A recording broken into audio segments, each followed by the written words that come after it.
Welcome, my friend. You found your way to the Sleepy Scientist, a quiet corner of the internet where curiosity moves at a gentle pace and the stars above are always within reach. I'm so glad you're here.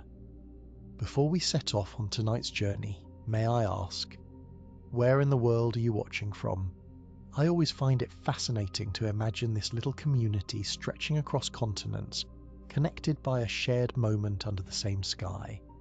If you're new here, I'd be grateful if you could give the video a like and consider subscribing so you can join us again for more gentle explorations of the universe.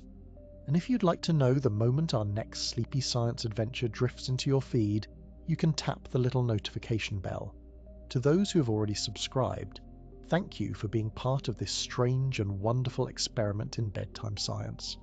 Now, I do hope this video isn't too interesting and ends up keeping you awake. Though if it does, at least you'll drift off with a few more facts in your mind than you had when you pressed play. It's the kind of problem I'm not entirely sure I should apologise for. Tonight, we're going to take a slow, starlit voyage through our galaxy, the Milky Way. But here's the question I'd like to begin with. If we can only ever see our home from the inside, how can we truly know what it looks like?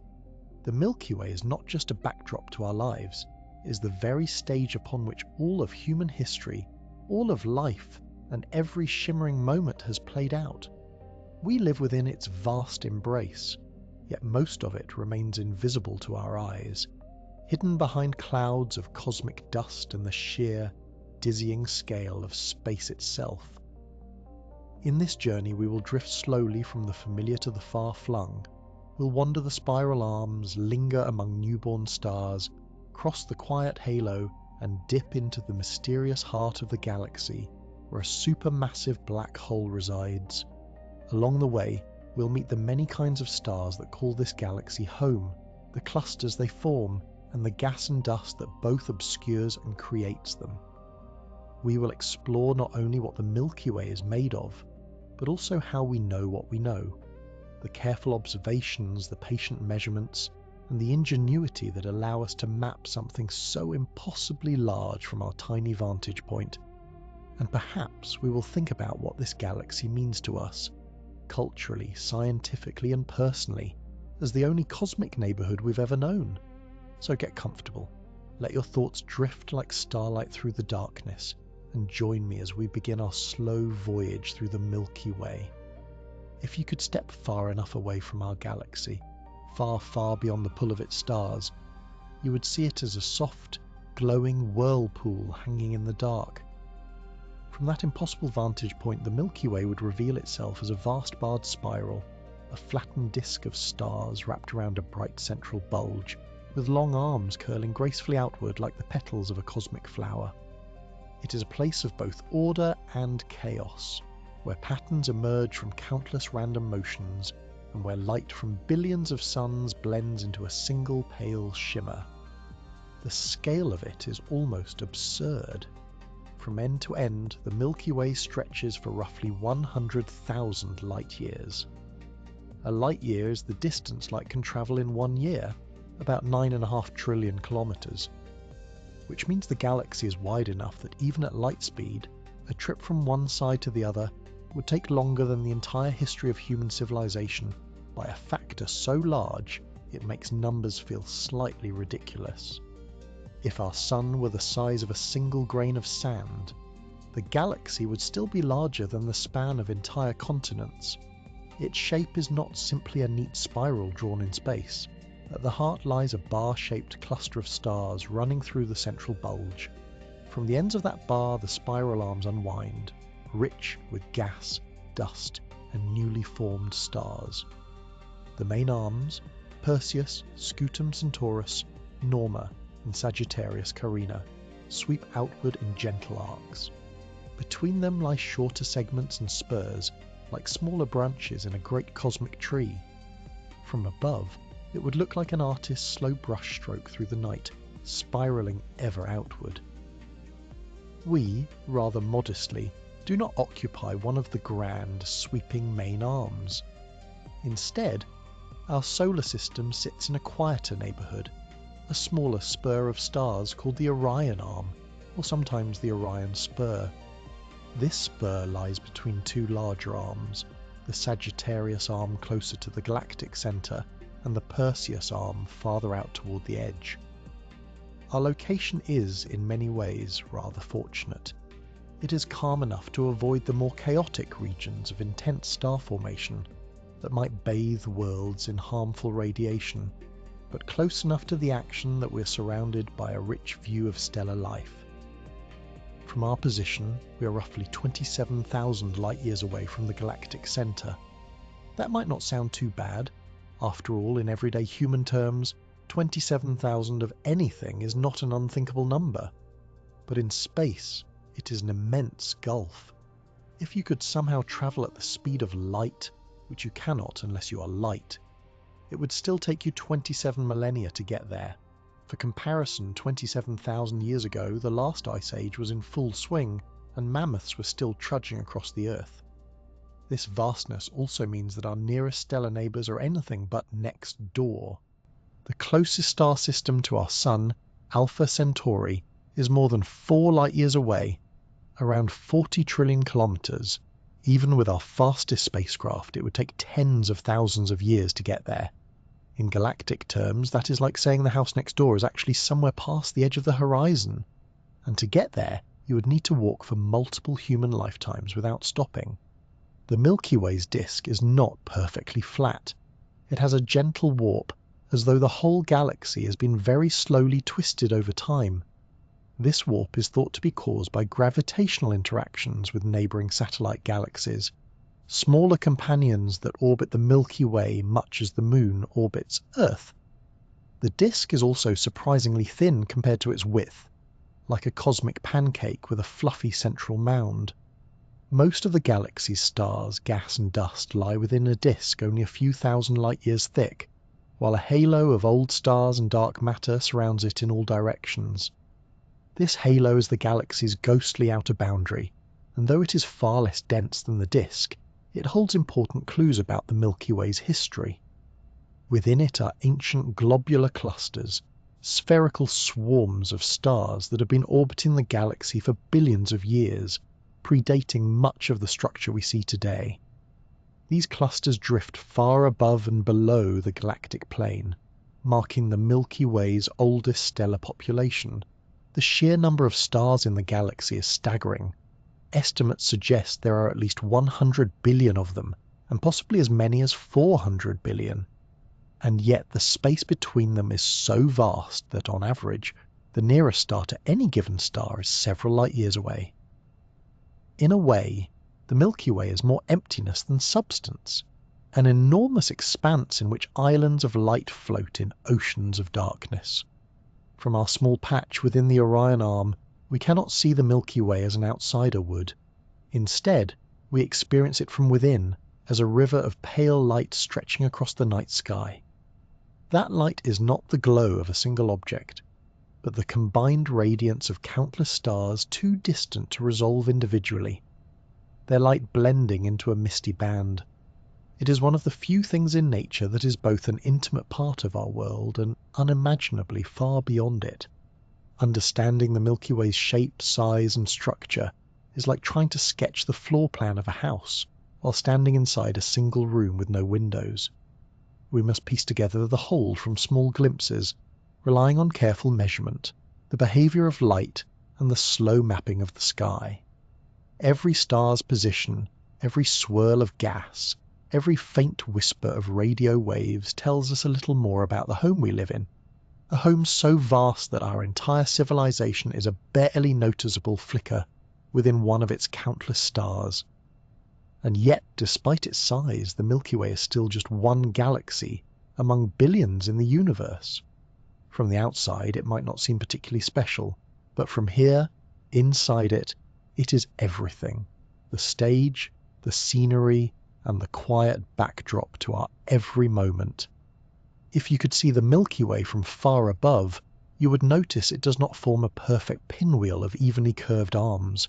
Instead, there is something striking at its centre, a bright bar of stars cutting across the bulge from which the great spiral arms unfurl.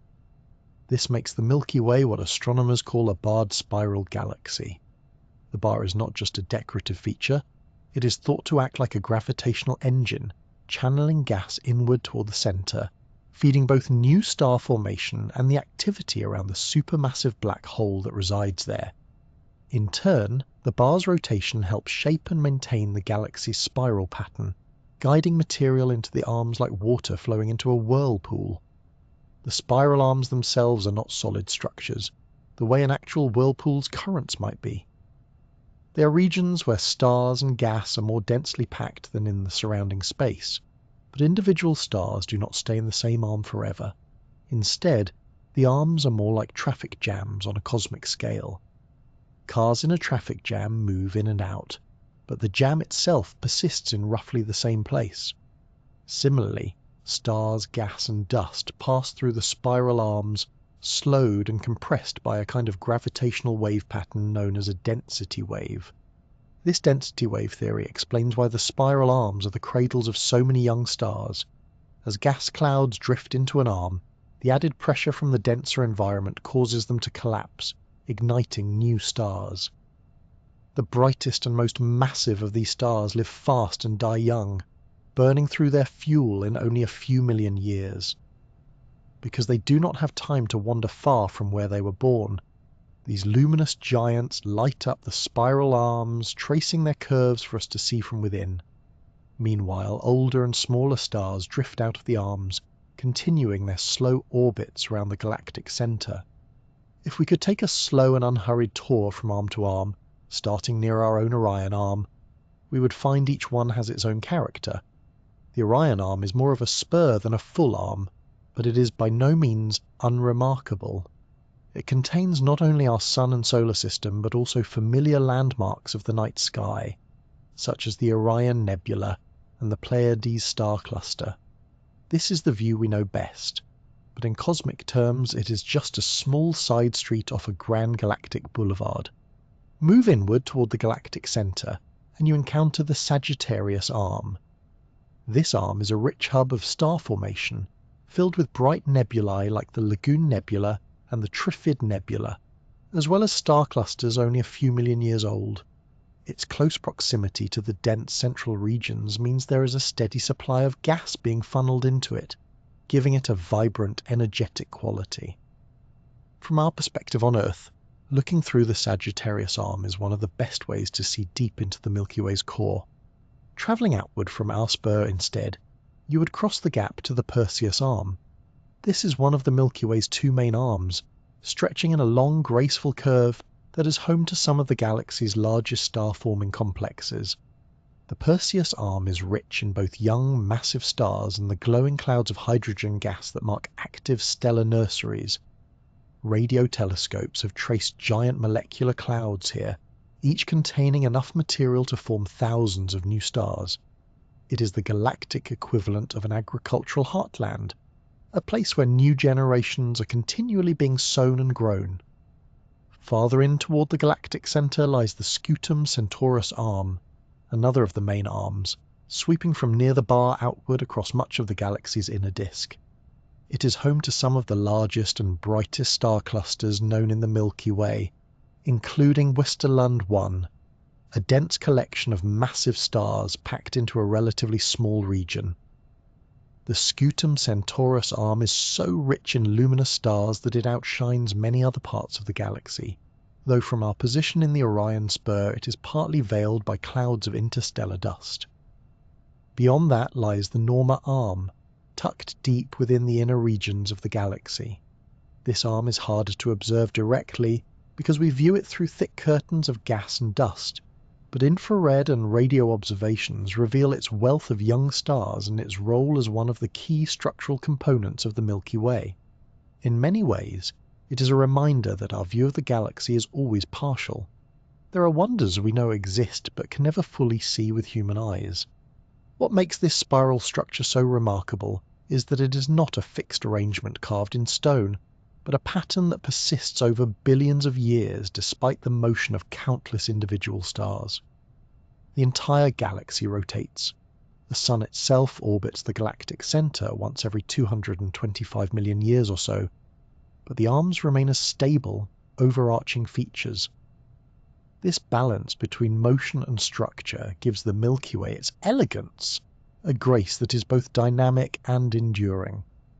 The bar at the centre, the arms winding outward, and the spaces between them all work together to define the Milky Way's shape. The spaces between the arms are not empty. They are filled with stars, and sometimes even faint, less active clouds of gas. But the arms are where the galaxy shows off, where it concentrates its most photogenic displays of glowing gas and brilliant, short-lived stars. And yet, despite the beauty of the arms, from the inside they can be surprisingly difficult to recognize. On Earth, when we look up at the Milky Way's band across the night sky, we are seeing along the plane of the galaxy a dense concentration of stars and dust that hides the exact arrangement of the arms. Mapping them has been like trying to chart the streets of a city while standing in the middle of one. We rely on the positions of known objects, on measurements of their distances and motions, and on the faint whispers of radio waves from hydrogen atoms spread through space. Piece by piece, these clues have allowed astronomers to outline the grand spiral form we cannot see directly. In the end, the Milky Way's spiral is more than just a pretty shape. It is the pattern of its life. The arms are where stars are born, where the galaxy's raw materials are recycled into new generations, and where light and colour spill most vividly into the cosmic night. To drift from one arm to another would be to pass through regions of quiet starlight into bustling star-forming hubs and back again, each with its own rhythm, each a part of the galaxy's endless, slow-turning dance. At the heart of the Milky Way lies a region unlike anywhere else in our galaxy, the galactic centre. From our position in the Orion Arm, it is hidden behind vast curtains of dust and gas, invisible to our eyes even on the clearest night. Yet astronomers have peered through those curtains using infrared and radio waves, revealing a place of staggering density, ancient stars and gravitational forces so extreme they defy everyday experience. The galactic centre is dominated by a swollen bulge of stars, a dense football-shaped concentration that extends thousands of light-years above and below the galactic plane. This bulge contains some of the oldest stars in the Milky Way, many of them low in heavy elements, which suggests they formed in the galaxy's earliest days. The sheer number of stars here is hard to grasp. Imagine the night sky if every star you could see was suddenly packed into a space a fraction of its current size.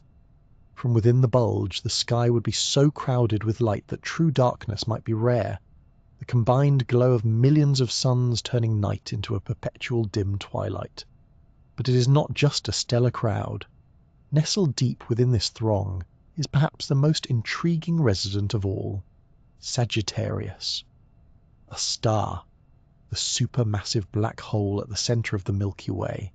Its name comes from its position in the sky, in the direction of the constellation Sagittarius, and the A star is an astronomer's way of marking it as something special. Despite its immense mass, about 4 million times that of our Sun, Sagittarius A is surprisingly quiet most of the time, radiating only faintly compared to the raging, matter-devouring black holes at the centres of some other galaxies. We cannot see Sagittarius a star directly, because no light can escape its grasp, but its presence is revealed through its influence on the stars around it. In the late 20th century, astronomers began tracking a group of stars very close to the galactic centre. These stars, known as the S-stars, were seen whipping around an unseen point at extraordinary speeds, some completing full orbits in just over a decade. Only an object with the mass of millions of suns packed into a space no larger than our solar system could explain such motion, and that object could only be a black hole. One star in particular, called S2, has been a star of the show, so to speak. It swings in closer to Sagittarius A star than Pluto is to our Sun, reaching speeds of thousands of kilometers per second. At those distances, the gravitational pull is so intense that the predictions of Einstein's general theory of relativity come into play. In fact, Careful observation of S2's path has confirmed subtle effects predicted by relativity, such as the way light is redshifted by strong gravity. These stars are not just beautiful, they are living laboratories for testing our understanding of the universe. The environment near the galactic center is extreme in almost every sense. The density of stars increases dramatically as you approach the middle, meaning stellar encounters are far more common. Massive young stars can be found here as well, even though it might seem like the last place you would expect them. The region is turbulent, bathed in intense radiation, and crowded with gravitational influences. Their very presence suggests that star formation can occur in conditions far harsher than those we find in the galaxy's quieter suburbs. Gas and dust clouds swirl through the center, occasionally falling toward the black hole. When enough material gets close, it forms an accretion disk, a whirling maelstrom of gas spiraling inward, heating up to millions of degrees and emitting bursts of energy. These feeding events are sporadic for Sagittarius A, but they remind us that even a relatively calm, supermassive black hole is not entirely dormant. Astronomers have also found evidence of massive outflows from the galactic center in the past, such as the Fermi bubbles, enormous lobes of high-energy radiation extending tens of thousands of light-years above and below the disk, possibly caused by ancient eruptions from Sagittarius A star. There is also a population of enigmatic objects here, some of which appear to blur the line between stars and gas clouds. They may be stars enveloped in thick shrouds of dust, or something stranger still. In the gravitational chaos near Sagittarius A star, matter can be stretched and heated to the point where familiar categories break down. Even with our best instruments, the galactic center remains a place of mystery. We can trace the orbits of stars and map the distribution of gas, but the sheer density of material makes it difficult to get a clear picture. It is a reminder that our view is always from within, peering through a crowded, turbulent foreground toward the hidden core of our home. If you could stand safely on a stable platform close to Sagittarius A star, a purely hypothetical notion, since gravity there would tear apart anything solid, the sky would be unlike anything imaginable. Stars would whirl past in fast arcs, distorted by gravitational lensing into strange smears and loops of light. The black hole itself would not appear as a hole so much as a dark circular void, framed by a glowing ring where light is bent and captured from the surrounding stars. The scale and speed of motion would make the whole scene feel more like the inside of some vast cosmic machine than the serene night skies we know. And yet, for all its extremes, the galactic center is part of the same galaxy that gently cradles our sun. The pull of Sagittarius A star reaches us even here, guiding the sun and its planets in their long, slow orbit. From our quiet vantage point, it is easy to forget that at the core of our galaxy lies a place where space and time are bent into shapes that defy everyday intuition. A reminder that the Milky Way is as much a place of extremes as it is of quiet beauty. The Milky Way is not just a collection of stars. It is a vast, glittering archive of every kind of star nature has ever devised. From tiny, cool red dwarfs to enormous short-lived supergiants, from the steady hum of main-sequence stars to the exotic remnants of dead suns, our galaxy contains a full cast of stellar characters, each with its own story. If you could float through the galaxy without hurry, you might pass by millions of stars in every shade and size, their light ranging from deep crimson to piercing blue-white. Most stars you encountered would seem quiet and unassuming, the cosmic equivalent of people who keep to themselves and rarely make headlines. But scattered among them would be rare giants, brilliant and unpredictable, their lives burning fast and ending with spectacular finales. Astronomers often sort stars using the Hertzsprung-Russell diagram, a kind of map that plots them according to brightness and surface temperature. Most stars, including our Sun, fall along a band called the main sequence. Here, stars are in the stable phase of their lives, steadily fusing hydrogen into helium in their cores. The position of a star on this sequence depends largely on its mass. Heavier stars are hotter, brighter, and bluer, while lighter stars are cooler, dimmer, and redder. The smallest and most common of these are the red dwarfs. They are so faint that none are visible to the naked eye from Earth, yet they make up the overwhelming majority of the Milky Way's stellar population. A red dwarf's life is one of quiet efficiency. Because they burn their fuel slowly, they can shine for trillions of years, far longer than the current age of the universe. In a sense, they are the ultimate survivors, small, steady, and built to last. If the galaxy had a background soundtrack, it would be the faint, enduring hum of red dwarfs. At the other end of the main sequence are the massive hot blue stars. These luminous giants are rare but impossible to miss. Their intense light can travel great distances, and they often dominate the regions around them. But their brilliance comes at a cost. They burn through their nuclear fuel at a furious rate, living only a few million years before running out and ending their lives in spectacular supernova explosions. For a galaxy, these stars are more like dazzling fireworks than long-burning candles. Between these extremes lies a wide variety of stellar types: yellow dwarfs like the Sun, orange dwarfs slightly cooler and dimmer, and white stars that burn hotter. Each one will spend the majority of its life on the main sequence, in a long period of balance between the outward pressure of fusion and the inward pull of gravity. This balance is so stable that, from our perspective, stars in this stage seem almost eternal. But not all stars are content to remain in the main sequence forever. When a star exhausts the hydrogen in its core, it begins to change.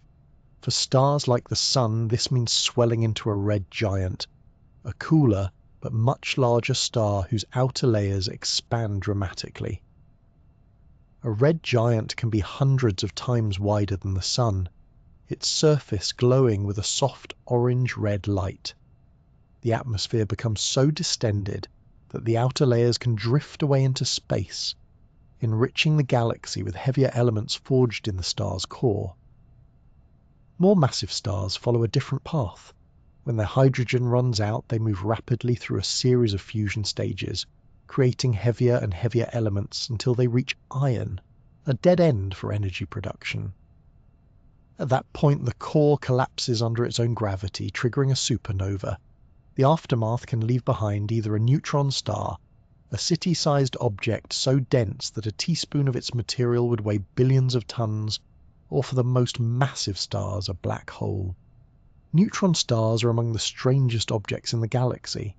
Some spin rapidly, sweeping beams of radiation across space like lighthouse beacons. These pulsars can be detected from thousands of light-years away, their signals as regular as the ticking of a clock.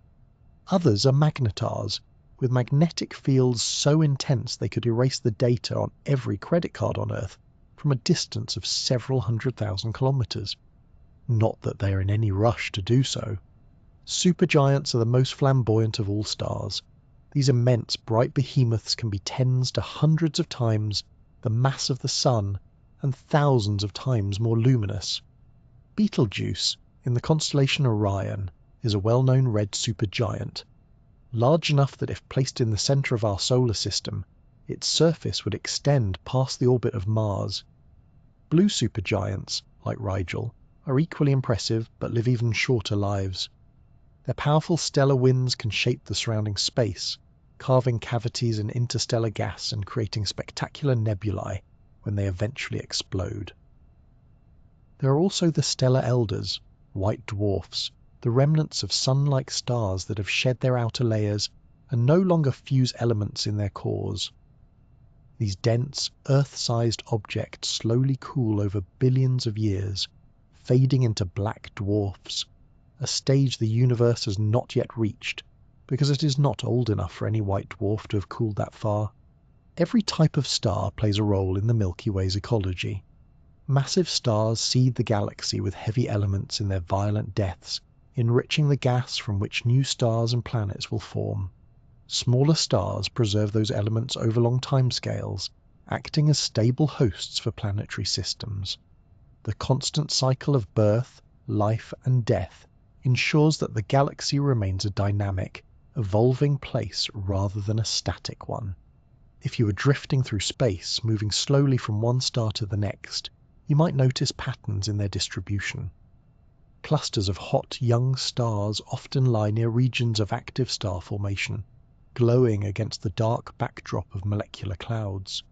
Farther away in the quieter reaches, the view is dominated by older, cooler stars. Red dwarfs and orange dwarfs, their light softer and steadier. This balance between the rare brilliance of giants and the quiet persistence of dwarfs gives the Milky Way its character. Perhaps the most humbling realization is that the stars we can see with the naked eye represent only a tiny fraction of those that exist. The vast majority, the countless red dwarfs scattered throughout the galaxy, shine too faintly for us to notice without a telescope. And yet, in sheer number, they dominate, forming the unseen backbone of the Milky Way's stellar population. They may not dazzle the eye, but their quiet endurance means they will still be here long after the last supergiant has burned out, their light continuing to fill the galaxy's night for trillions of years to come. Among the most beautiful and mysterious places in the Milky Way are the stellar nurseries, vast clouds of gas and dust where new stars are quietly taking shape. These regions are not hurried. The process of creating a star can take millions of years, unfolding with a patience that only the cosmos can manage. Seen through a telescope, these nurseries often appear as glowing, intricately patterned nebulae, each with its own character and history. Nebulae are essentially enormous interstellar clouds, often dozens or even hundreds of light years across.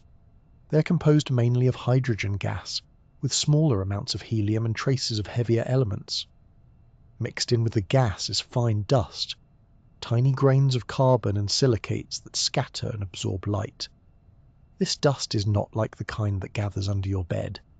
Each particle is far smaller than a grain of sand, yet together they can block the light of distant stars, creating dark patches and shapes against the glowing background of the galaxy. One of the most famous stellar nurseries is the Orion Nebula, a bright patch in the sword of the constellation Orion that can be seen with the naked eye from Earth. Just over 1,300 light-years away, it is the closest region of massive star formation to our solar system. Within its glowing clouds lies a cluster of young, hot stars known as the trapezium, whose intense radiation lights up the surrounding gas. The Orion Nebula is like a cosmic classroom, allowing astronomers to study the process of star birth in detail.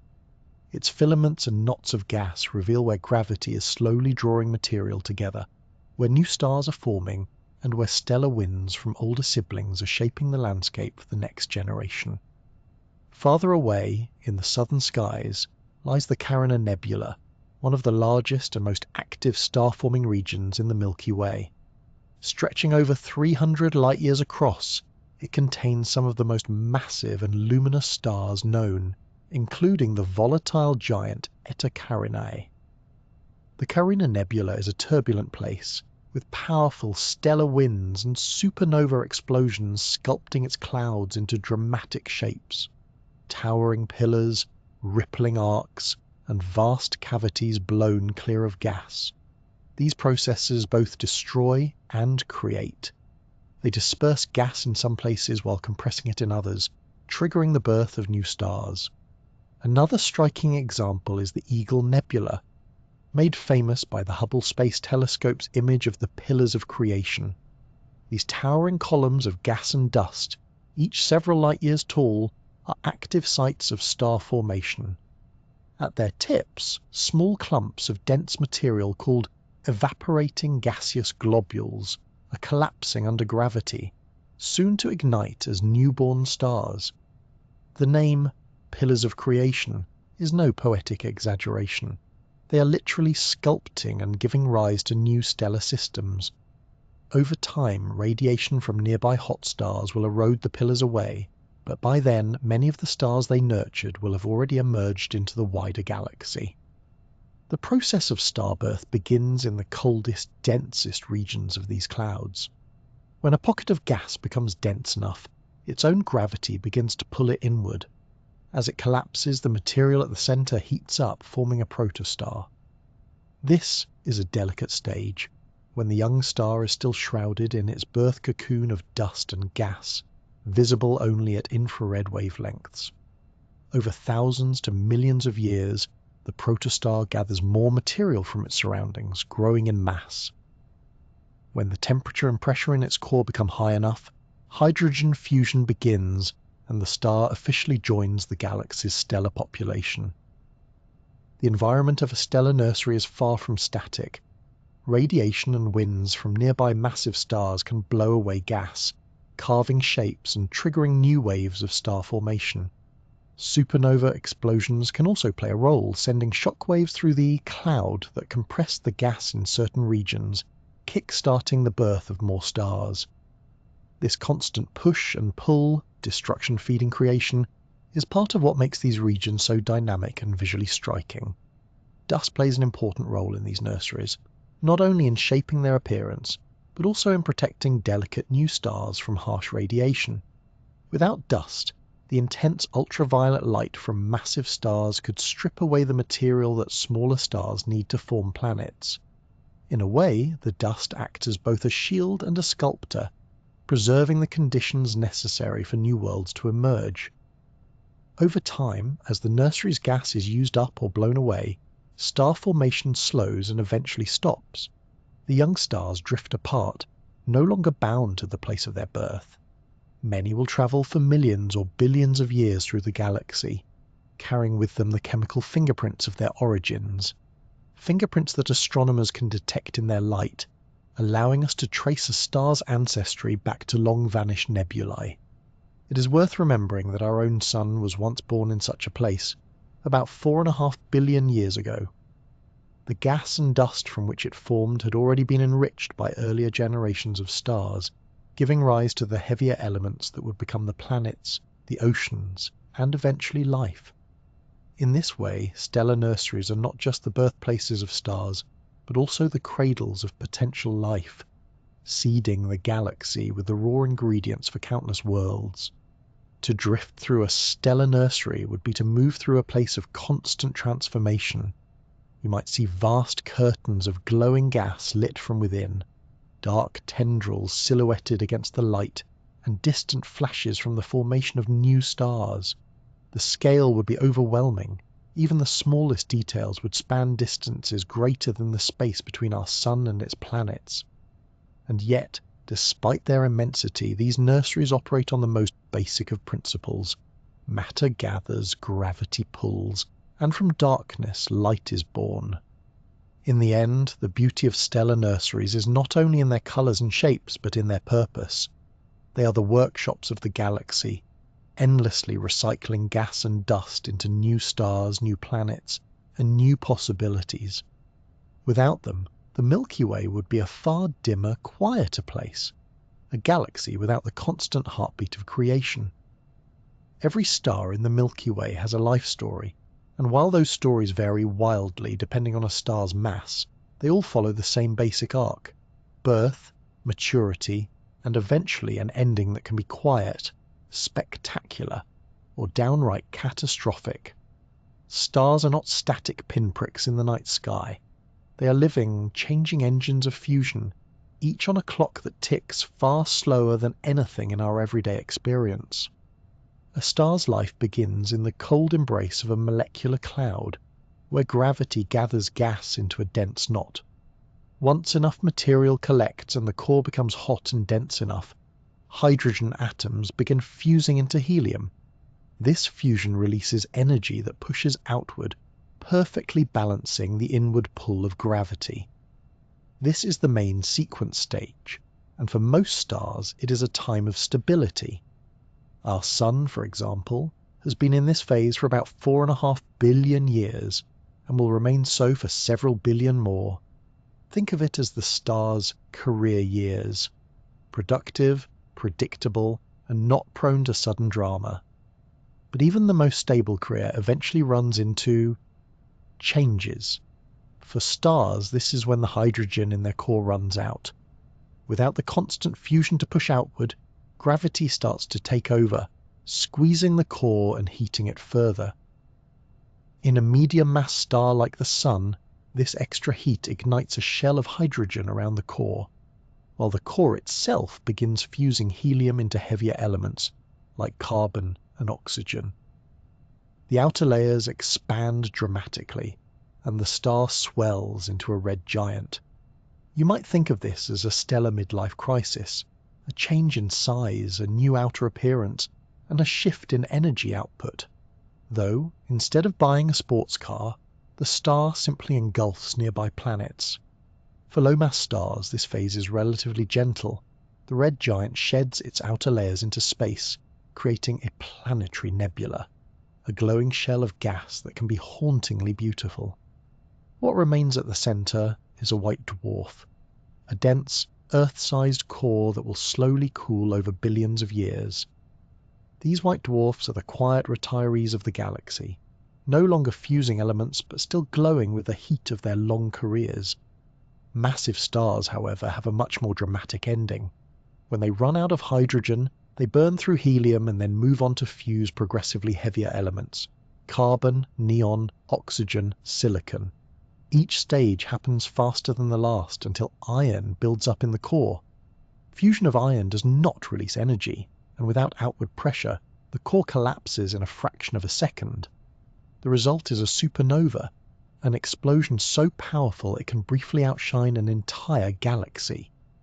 In a supernova, the star's outer layers are blasted into space at tremendous speeds, scattering elements like carbon, oxygen, calcium, and iron across light years. These are the same elements that make up planets, oceans, and even the calcium in our bones. It is not just poetic to say we are made of stardust. It is quite literally true.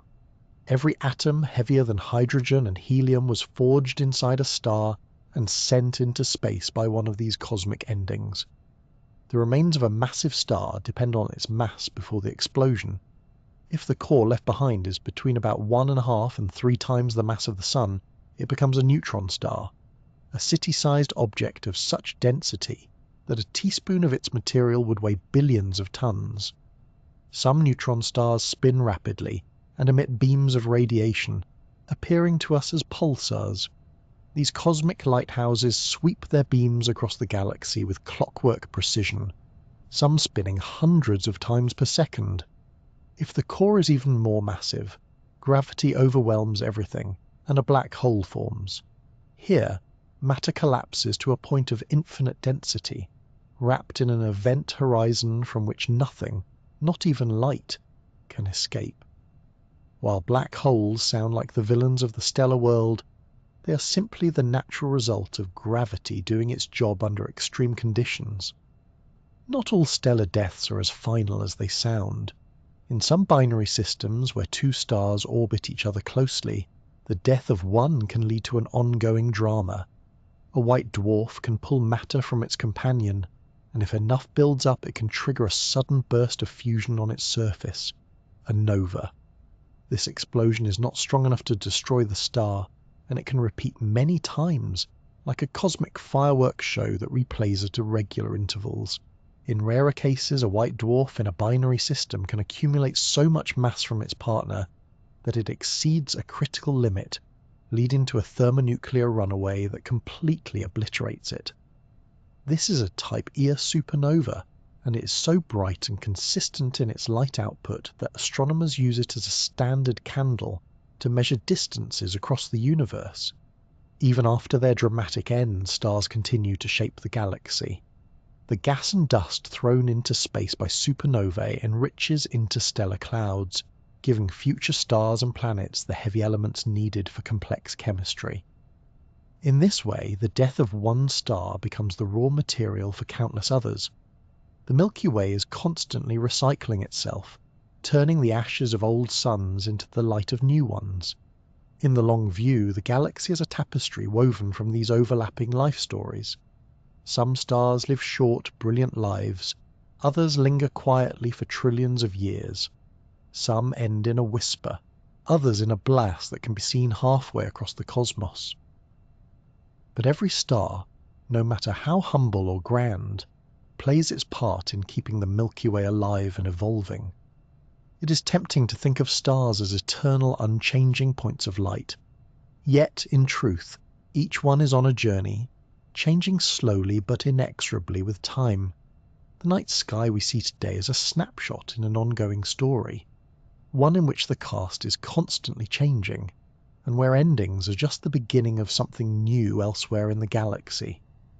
In the grand cycle of creation and destruction, stars are both the authors and the raw material of the next chapter, each one contributing to the quiet, ongoing renewal of the Milky Way.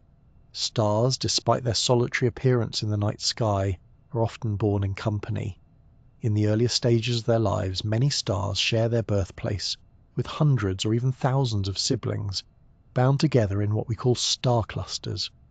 These are the families of the galaxy, some tight-knit and long-lived, others more like casual reunions that eventually disperse into the wider Milky Way. Star clusters come in two main varieties, open clusters and globular clusters.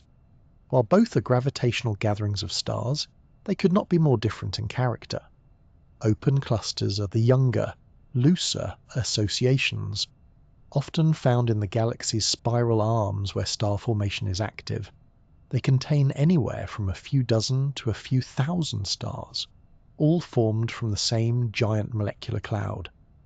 Because they are young, many open clusters are still rich in hot blue stars that shine brightly but will not live for long. Over time, these clusters tend to drift apart, their members pulled away by the gravitational tides of the galaxy. Globular clusters, on the other hand, are ancient and densely packed, containing hundreds of thousands to even millions of stars. They form a spherical shape, with stars so tightly bound that in their cores the night sky would be ablaze with light from countless nearby suns. Globular clusters are found mainly in the galactic halo, far above and below the plane of the Milky Way, and their ages often exceed 10 billion years. They are the senior citizens of the stellar community, survivors from the early days of the galaxy, when conditions for star formation were very different. One of the most famous open clusters is the Pleiades, also known as the Seven Sisters. Easily visible to the naked eye as a small shimmering patch in the constellation Taurus, the Pleiades contains several hundred stars, though only a handful can be seen without optical aid. The cluster is only about 100 million years old, practically a newborn in astronomical terms, and is still passing through the remnants of the dust cloud from which it formed. This dust scatters the blue light of the cluster's hottest stars, creating a delicate reflection nebula that adds to its beauty. On the other end of the age and size spectrum lies Omega Centauri, the largest and brightest globular cluster in the Milky Way. Containing an estimated 10 million stars, it is so massive that it may once have been the core of a small galaxy captured by the Milky Way long ago. Seen through a telescope, Omega Centauri is a glittering swarm, its stars packed so closely together that the view becomes a sea of points, each one a sun in its own right. Its stars span a wide range of ages and compositions, hinting at a complex history of formation and evolution. The gravitational bonds that hold a cluster together are not permanent. In open clusters, the ties are relatively weak. As the cluster orbits the galaxy, encounters with passing gas clouds, other stars, and the tidal forces from the Milky Way itself gradually strip away members. Over a few 100 million years, the cluster stars disperse into the galactic field, becoming indistinguishable from the general stellar population. If you could trace their paths backward through time, you would find them converging at the same point, their shared birthplace, but to the eye they become strangers. Globular clusters are more resilient. Their dense cores and strong gravity can keep them intact for billions of years, even as they orbit far from the galaxy's bustling spiral arms. Still, they are not entirely immune to disruption. Over immense spans of time, gravitational interactions can cause stars to escape, and some clusters may eventually dissolve. Yet their longevity is remarkable, a testament to the conditions in which they formed and the strength of their stellar bonds. Clusters are more than just pretty groupings in the sky. They are important tools for astronomers, because the stars in a cluster all formed at roughly the same time and from the same material. They provide a controlled environment for studying stellar evolution. By comparing the different types of stars within a single cluster, scientists can determine its age and learn how stars of various masses change over time.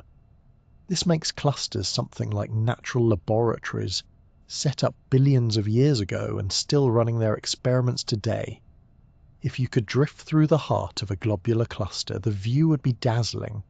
Stars would be so numerous and so close that the concept of darkness would almost disappear. Instead of the black velvet sky we know, you would be surrounded by a brilliant shifting dome of light. In an open cluster, the scene would be less crowded, but perhaps more colourful, with bright blue stars scattered among their cooler old companions, all still loosely bound in their shared journey around the galaxy. Eventually, though, even the closest knit stellar families part ways. Open clusters fade into the galactic background, their once bright members going on to lead separate lives. Globular clusters endure far longer, but even they cannot hold on forever in a universe that is constantly in motion. Yet the stars themselves remain, carrying with them the legacy of the place where they were born, long after the cluster itself has vanished. In this way, star clusters remind us that the galaxy is not just a collection of individual points of light, but a living, evolving community. Stars are born together, grow together, and in time scatter into the vastness, each one contributing to the endless cycle of creation and change that keeps the Milky Way alive. Space might seem like an empty void, but the truth is that the vast stretches between the stars are filled with a delicate mix of gas, dust, and energy, known as the interstellar medium. It is so thin that if you scooped up a cubic centimetre of it, you would find fewer atoms than you could count on one hand. Yet, on the scale of the Milky Way, this material adds up to an enormous mass, enough to make millions of stars. It is the raw fabric from which new stars and planets are woven, the silent backdrop against which the life cycles of stars play out. The interstellar medium, often called the ISM for short, is mostly hydrogen, the simplest and most abundant element in the universe. There is also helium, along with a sprinkling of heavier elements, oxygen, carbon, nitrogen, iron, all forged in previous generations of stars and scattered into space by stellar winds and supernovae. The gas exists in different forms. Some of it is hot and ionized, some is warm and diffuse, and some is cold and dense, hiding in molecular clouds where temperatures drop so low that atoms bind together into molecules. These cold clouds are the nurseries of new stars. Threaded through this gas is something even more intriguing: cosmic dust. Unlike the kind that gathers on your bookshelf, cosmic dust is not a grey fuzz of skin cells and fabric fibres. These grains are tiny, solid particles made of silicates, carbon compounds, and sometimes ices. A typical grain might be a fraction of a micron across, far smaller than the width of a human hair. Despite their size, they have a huge influence on how we see the galaxy. Dust grains scatter and absorb starlight, dimming and reddening it in a process called extinction. If you have ever watched the sun turn deep orange as it sinks through a hazy atmosphere, you have seen a similar effect on a smaller scale. Because of dust, the Milky Way does not appear as a perfectly uniform band of light. Dark patches, like the great rift that runs through the summer Milky Way in the northern hemisphere, are clouds of dust blocking the light of stars behind them. At visible wavelengths they appear as voids, but switch to infrared or radio observations, and they reveal themselves as rich, complex structures hiding entire regions of star formation. Dust is both an obstacle and a gift. It hides, but it also preserves, shielding fragile young stars and molecules from the harshest radiation. The ISM is not evenly distributed. In some regions, the gas is thin and spread out, with just a handful of atoms per cubic centimetre. In others, particularly in giant molecular clouds, it can be dense enough to have hundreds or thousands of particles in the same space. Even so, calling it dense by earthly standards is misleading. It would still count as a far better vacuum than we can produce in most laboratories. Yet, gravity does not care about how thin it is. Given enough time, even this tenuous gas can collapse into stars if conditions are right. The ISM also plays a crucial role in the way starlight reaches us. As light from distant stars travels through the galaxy, it passes through clouds of gas and dust that can alter its appearance. Some wavelengths are absorbed, others are scattered, and some are shifted toward the red end of the spectrum. This interstellar reddening can trick the eye into thinking a star is cooler than it really is. Astronomers have to account for these effects when studying the properties of stars, carefully correcting for the veil the ISM drapes over our view. In addition to dimming and reddening starlight, the interstellar medium glows faintly on its own. Ionized regions around hot young stars emit light as electrons recombine with atoms, creating glowing emission nebulae like the Orion Nebula. Cold clouds can shine in infrared as their dust grains absorb light and re-radiate it at longer wavelengths. In the radio spectrum, neutral hydrogen emits a telltale signal at a wavelength of 21 centimeters, allowing astronomers to trace its distribution across the galaxy. This 21 centimeter line has been a workhorse of galactic astronomy, mapping the Milky Way's spiral arms and revealing the structure of the ISM in remarkable detail. There is also a more energetic side to the interstellar medium. Cosmic rays, high-energy particles accelerated by supernova shocks and other powerful events, stream through it constantly, colliding with atoms and molecules and sometimes triggering chemical reactions. Magnetic fields thread through the ISM as well, guiding charged particles and shaping the motion of gas. Though invisible, these magnetic fields influence everything from the formation of stars to the shapes of supernova remnants. The interplay between stars and the ISM is a continuous cycle. Stars form from the gas and dust, live out their lives, and return material to the medium through stellar winds or explosive deaths. This recycled material is richer in heavy elements than the gas that formed the first generation of stars, so over time the ISM has become more chemically complex. That enrichment is what allows planets like Earth to exist. Without countless generations of stars enriching the ISM, the building blocks of rocks, oceans, and life would not be available. On human timescales, the interstellar medium is almost frozen in place. Clouds drift, slowly changing shape over thousands or millions of years, sculpted by the winds of nearby stars and the blast waves of supernovae. If you could watch it in fast motion, you would see it as a fluid, dynamic ocean.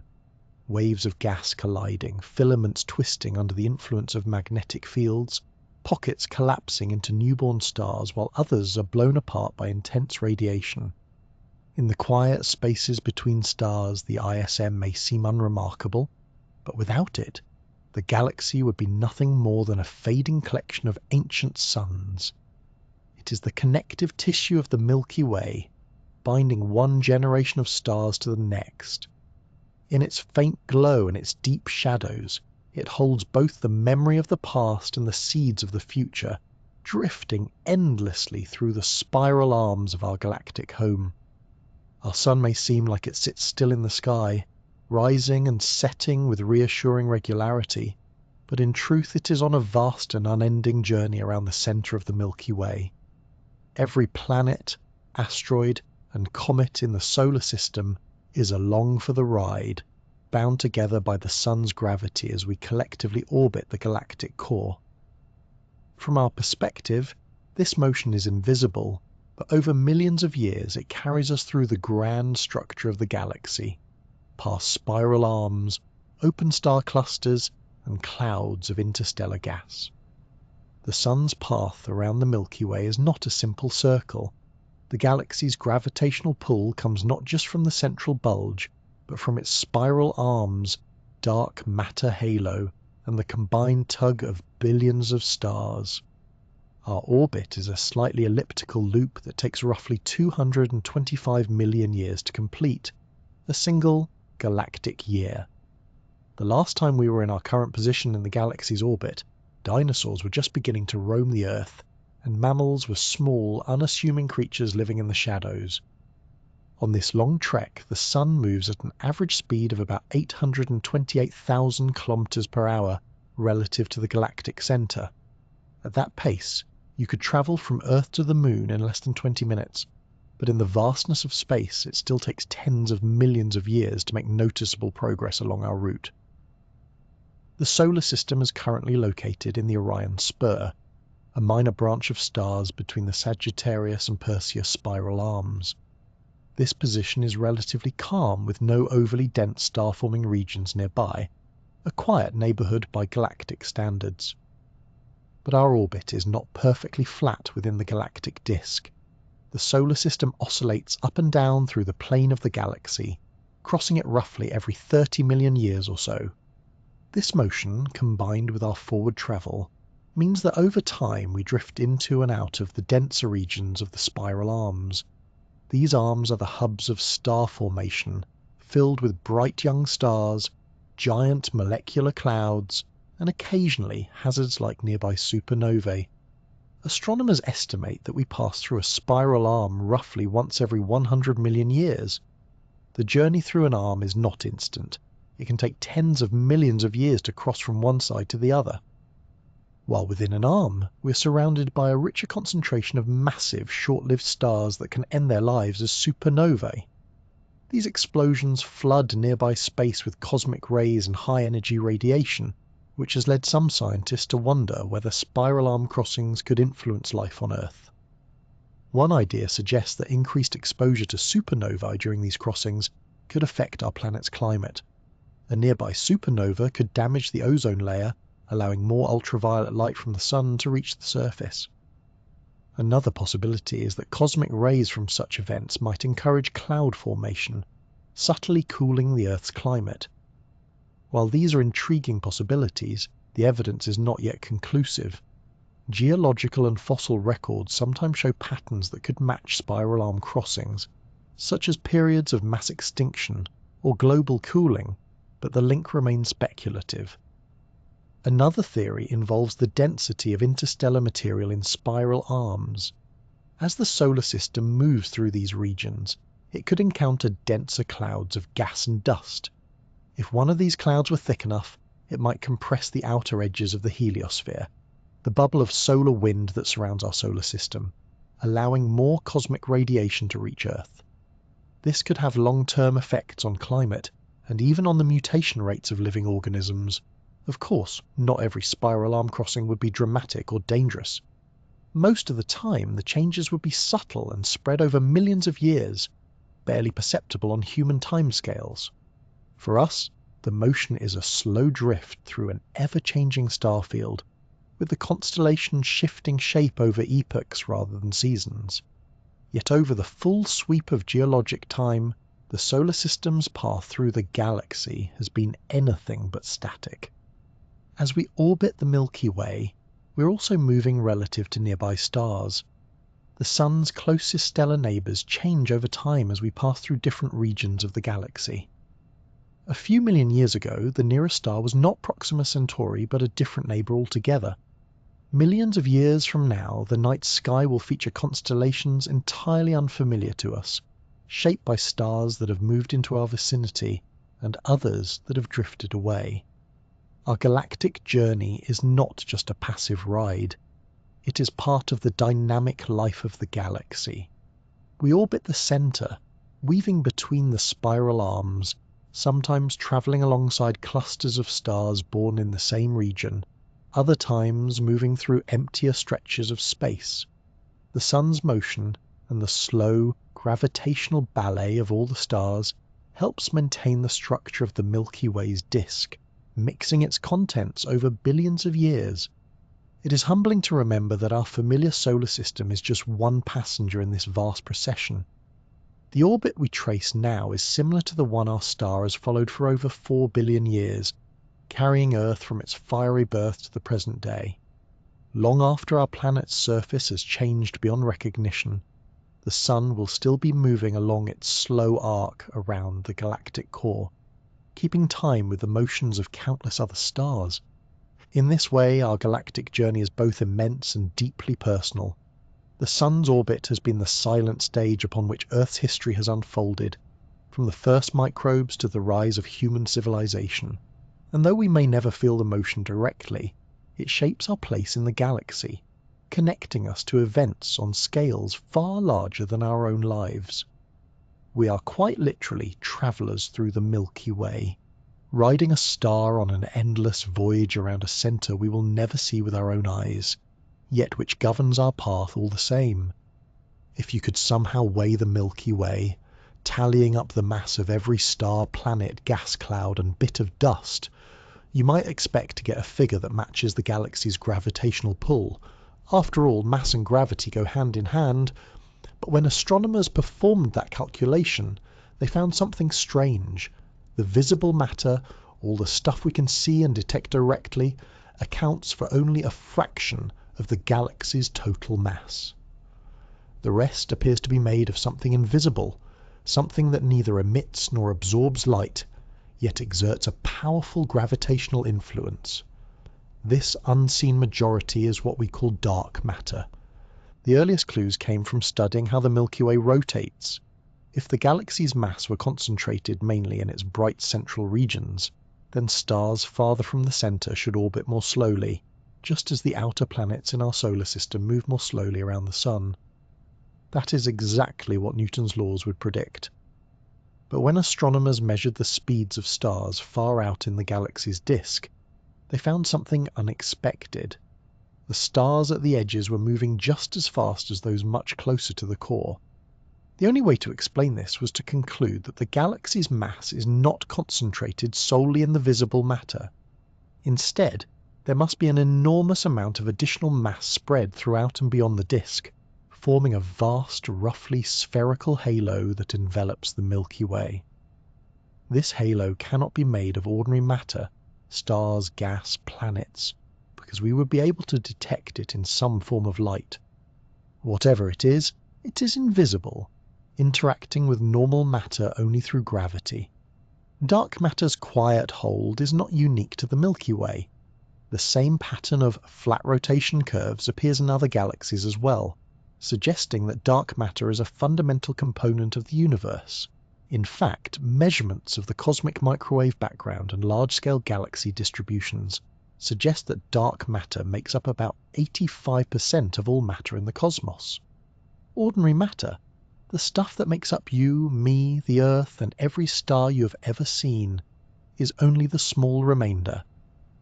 In the Milky Way, the dark matter halo extends well beyond the visible edge of the galaxy, possibly out to a distance of several 100,000 light-years. This halo provides the extra gravitational pull that keeps the stars in the outer disk from flying away into intergalactic space. Without it, the Milky Way would not be able to hold itself together in its current form. In this sense, dark matter acts as a cosmic scaffold, shaping the galaxy's structure and influencing its evolution over billions of years. What, then, is dark matter actually made of? That remains one of the greatest mysteries in science.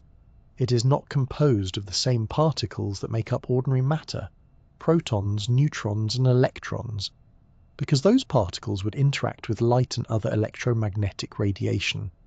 Instead, dark matter must be made of something that interacts gravitationally, but is otherwise almost entirely invisible to us. Physicists have proposed a number of candidates. One possibility is that dark matter consists of exotic particles such as WIMPs, weakly interacting massive particles, that are heavy but interact so rarely with normal matter that they pass through planets and stars without leaving a trace. Another idea is that it could be made of axions, hypothetical ultralight particles that would behave more like a field than individual particles. There are even suggestions that dark matter might involve entirely new physics, perhaps particles connected to forces we have not yet discovered. Despite decades of effort, direct detection of dark matter has proved elusive. Sensitive underground detectors have searched for signs of WIMPs colliding with ordinary atoms, with no confirmed results. Astronomers have looked for indirect hints, such as radiation from dark matter particles annihilating each other. But so far the evidence remains inconclusive. It is a cosmic game of hide and seek, in which the hiding side has an almost unfair advantage, yet even without knowing its exact nature, we can see dark matter's fingerprints everywhere. It shapes the way galaxies cluster together in space, influences the bending of light in gravitational lensing, and governs the formation of large-scale structures in the universe. In the Milky Way, it determines the overall gravitational landscape through which the Sun and all other stars move. Without it, our galaxy would spin apart, and its history would have been very different. One of the intriguing aspects of dark matter is that it does not clump into small-scale structures the way normal matter does. Gas clouds can cool, collapse, and form stars, but dark matter does not appear to do this. Instead, it remains spread out in a diffuse halo, with only the gravitational influence of normal matter marking where it lies. This means that while the Milky Way's luminous features, the spiral arms, the bulge, the clusters, are dynamic and ever-changing, the dark matter halo is more like a stable framework, quietly holding the whole system in place. For all its importance, dark matter remains stubbornly out of reach of our senses. It is a reminder that the universe is far stranger than it appears. We live our entire lives immersed in a sea of matter that we cannot see or touch, yet which outweighs everything visible by a large margin. The stars that seem so dominant in the night sky are, in the bigger picture, just a glittering decoration on an invisible stage. Perhaps someday we will discover exactly what dark matter is, and its name will change from a placeholder for our ignorance to a label for something concrete. For now, it remains one of the most humbling features of our galaxy, a silent, unseen presence that binds the Milky Way together, shapes its motion, and reminds us that most of what exists lies beyond the reach of our eyes. The Milky Way may be enormous, but it is not alone. Like a grand city in space, our galaxy has a collection of smaller companions, satellite galaxies that orbit within its gravitational sphere of influence. These neighbours are not mere bystanders. They interact with the Milky Way in subtle and sometimes dramatic ways, exchanging streams of stars, gas, and dark matter. Among them are some of the most famous and easily visible galaxies in the night sky, along with others that are faint and elusive. The two best-known companions are the Large Magellanic Cloud and the Small Magellanic Cloud, often referred to simply as the Magellanic Clouds. These irregular dwarf galaxies are visible to the naked eye from the southern hemisphere, appearing as faint, misty patches against the stars. Early European explorers named them after Ferdinand Magellan, whose circumnavigation of the globe in the 16th century brought them to the attention of Western astronomy, though indigenous peoples of the southern hemisphere had been familiar with them for countless generations. The Large Magellanic Cloud, or LMC, lies about 163,000 light-years away, while the Small Magellanic Cloud, or SMC, is a bit farther at roughly 200,000 light-years. Despite their modest sizes, the LMC is about 1/10 the mass of the Milky Way. They are vibrant places of star formation. The LMC is home to the Tarantula Nebula, an enormous stellar nursery where massive stars are being born at a rapid pace. The SMC, while smaller and more irregular in shape, also contains active star-forming regions, as well as remnants of past supernovae. Both Magellanic Clouds are connected to the Milky Way by streams of gas, the most famous being the Magellanic Stream, a ribbon of hydrogen gas that stretches across more than half the sky. This stream is thought to have been pulled from the clouds by the Milky Way's gravity, a sign of the ongoing tidal interactions between these galaxies. In turn, the clouds themselves appear to be orbiting each other, while also orbiting the Milky Way, creating a complex gravitational dance that has likely played out for billions of years. Closer to home, though much harder to spot, is the Sagittarius dwarf spheroidal galaxy. Discovered only in the 1990s, this small, elongated galaxy is in the process of being torn apart by the Milky Way's gravity. It lies on a polar orbit around our galaxy, passing through the Milky Way's disk multiple times over the past few billion years. Each pass strips away more of its stars, stretching them into long, looping streams that wrap around the Milky Way like a faint stellar scarf. These tidal streams are visible in detailed sky surveys and serve as a clear example of how larger galaxies grow by absorbing their smaller neighbours. The Sagittarius dwarf is not alone in its fate. Astronomers have discovered other faint dwarf spheroidal galaxies around the Milky Way, many of which also show signs of tidal disruption. Some are so dim that they contain only a few tens of thousands of stars, spread over hundreds of light years, with their dark matter halos doing most of the work of holding them together. Others are richer in gas and young stars, though these tend to lose their gas quickly once they fall into the Milky Way's gravitational grasp. Tidal interactions are a fundamental part of galaxy evolution. When two galaxies pass close to each other, their mutual gravity distorts their shapes, pulling out long tails of stars and gas.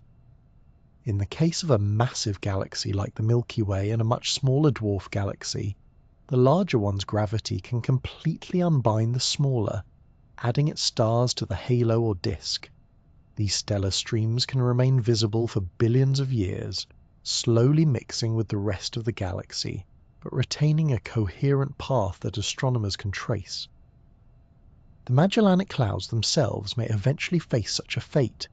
Current models suggest they are on a long-term trajectory that could lead to their gradual merger with the Milky Way, though the exact timing is uncertain. When that happens, the gas they carry could fuel new waves of star formation, much as other minor mergers have done throughout the galaxy's history. The Sagittarius dwarf is simply further along this process, a preview of what can happen when a smaller galaxy ventures too close to a giant. One reason these satellite galaxies are important to study is that they provide clues about the Milky Way's dark matter halo. The orbits and tidal disruptions of these satellites depend on the distribution of mass, both visible and dark, in our galaxy. By mapping the paths of stellar streams like those from the Sagittarius dwarf, astronomers can refine their models of the Milky Way's gravitational field, giving us a clearer picture of the unseen structure that shapes its evolution. From a human perspective, there is also something compelling about these galactic neighbours. The Magellanic Clouds hanging in the southern sky remind us that even galaxies live in communities, bound together by gravity and history. The faint arcs of tidal streams are like fossil trails, preserving the record of past encounters that shape the Milky Way we see today. In time, the Milky Way will continue to collect and absorb its smaller companions, growing slightly larger and more massive with each encounter. The stars from these galaxies will become part of the halo, or mingle with the stars of the disk, their original homes forgotten except by those who trace their origins through careful observation. The Magellanic Clouds, the Sagittarius dwarf, and the many other faint dwarfs scattered around the Milky Way are not just bystanders. They're active participants in the galaxy's ongoing story, each one contributing to its growth, its structure, and its quiet, unending motion through the cosmos. Trying to map the Milky Way from our position inside it is a bit like trying to sketch the layout of a vast forest while standing in the middle of the densest patch of trees. No matter which way we look, our view is crowded with stars, gas, and dust, and there is no way to step outside for a better perspective. The scale alone is daunting. Our galaxy is about 100,000 light-years across, yet we can see only a few thousand light-years in detail before dust clouds begin to obscure our view. For centuries, astronomers relied on visible light to chart the sky, plotting the positions of stars and nebulae as they appeared to the eye or through telescopes. These early efforts revealed the band of the Milky Way stretching across the night sky, but they could not show its full structure. The reason was simple: interstellar dust absorbs and scatters visible light, especially along the crowded plane of the galaxy, creating dark lanes that block our view of what lies beyond. From the ground, it was impossible to tell whether the Milky Way was a flat disk, a sphere, or something else entirely. The breakthrough came with the ability to observe the sky in wavelengths beyond visible light. Radio astronomy, in particular, opened a new window. Neutral hydrogen, the most abundant element in the galaxy, emits radio waves at a wavelength of 21 centimeters. Unlike visible light, these radio waves pass through dust clouds unimpeded, allowing astronomers to trace hydrogen gas across the Milky Way. By measuring the Doppler shifts of this emission, scientists could determine the motion of the gas and begin to map the spiral arms from the inside. This method, combined with knowledge of how stars and gas move in a galaxy, gave the first real outlines of the Milky Way's shape. Infrared astronomy provided another leap forward. Infrared light, with its longer wavelengths, can also penetrate dust far better than visible light.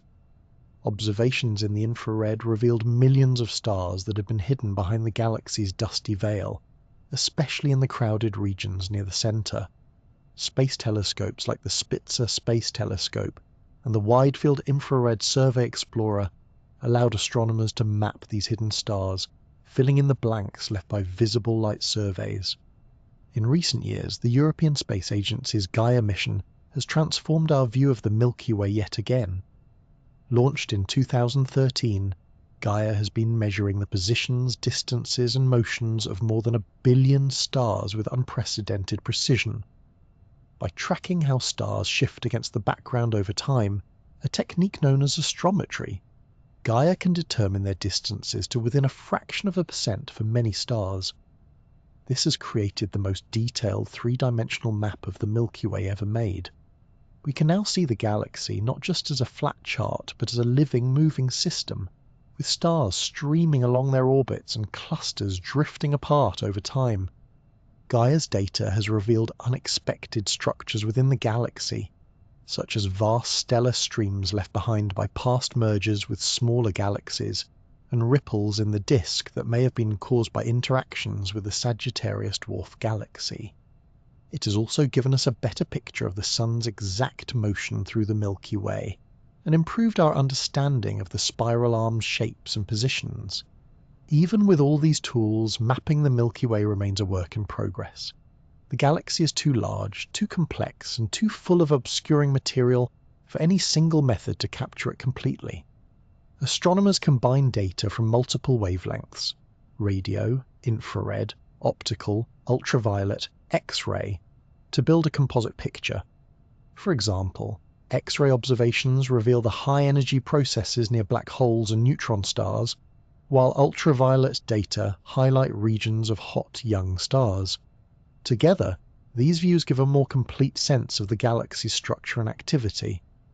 The challenge is that everything we map is constantly in motion. Stars orbit the center at different speeds, spiral arms slowly shift, and gravitational interactions reshape the galaxy over time. A map of the Milky Way is never truly finished. It is more like a snapshot in a constantly changing cosmic film. Gaia's repeated observations are helping to capture some of this motion, allowing astronomers to model how the galaxy looked in the past and how it may appear in the future. There is also the difficulty of measuring distances accurately, especially to objects on the far side of the galaxy. Even small errors in distance can distort the apparent positions of spiral arms or other features.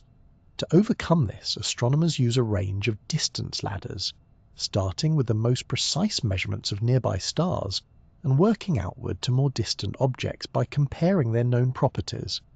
Each rung of the ladder supports the next, but every step involves careful calibration. Despite these obstacles, our map of the Milky Way has come a long way from the hazy sketches of centuries past. We now know it is a barred spiral galaxy, with a central bulge, multiple major arms, and a thin disk surrounded by a thick halo of old stars and dark matter. We can trace the paths of stellar streams, identify clusters in the halo, and measure the motions of stars across vast distances. And yet, there are still mysteries. We have only a partial map of the far side of the galaxy, obscured by the dense dust near the centre. There may be entire structures, spiral arm segments, large star-forming complexes, that remain hidden from view. Future missions, particularly those that can combine infrared and radio capabilities with high precision, will help fill in these gaps. In the end, mapping the Milky Way is not just a technical challenge, it is a way of finding our place in the cosmos. We live inside a vast, complex system that we can never step outside to see in its entirety. Every improvement in our map is like turning up the resolution on a picture we've been trying to interpret for generations. With each new discovery, the Milky Way becomes both more familiar and more astonishing, reminding us that even in our own galactic home, there is still so much left to explore. Surrounding the bright starry disk of the Milky Way is a vast, faintly populated region known as the galactic halo. Unlike the thin, pancake-shaped disk where most of the galaxy's stars and spiral arms reside, the halo is a roughly spherical cloud of stars, clusters, hot gas, and dark matter that extends far beyond the visible edges of the Milky Way. It is a place of quiet and age, where the galaxy's oldest residents drift in long, slow orbits, far from the busy stellar traffic of the disk. The stellar halo contains some of the most ancient stars in the galaxy, many of them formed more than 10 billion years ago. These stars are generally metal-poor, in astronomical terms, as metals are any elements heavier than helium, because they were born before multiple generations of stars had enriched the galaxy's gas with heavier elements. Their light carries the chemical fingerprint of a much earlier universe, one that had not yet been thoroughly seeded with the products of stellar evolution. In that sense, halo stars are living fossils, holding clues to the Milky Way's earliest formation and growth.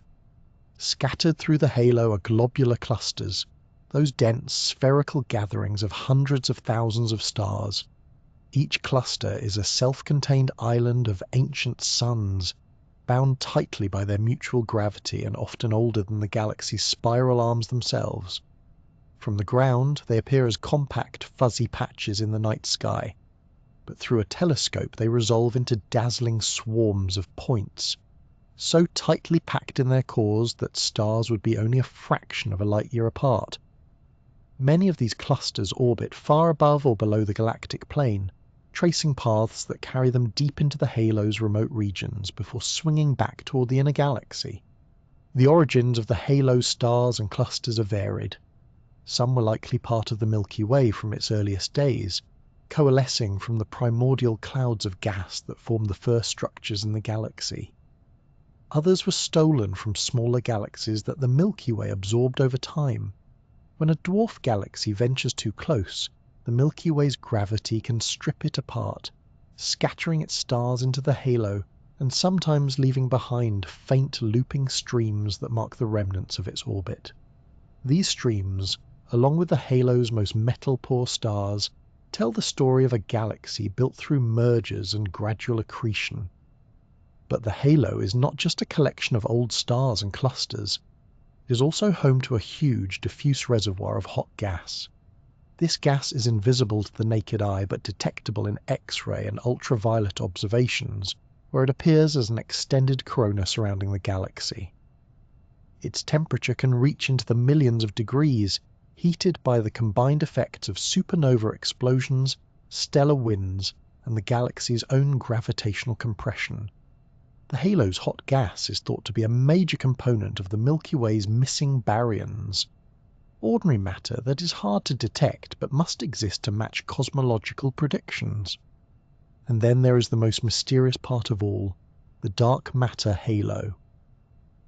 While the stars and gas in the visible halo extend perhaps a few 100,000 light-years from the galactic center, the dark matter halo is thought to reach much farther, possibly as far as 1,000,000 light-years or more.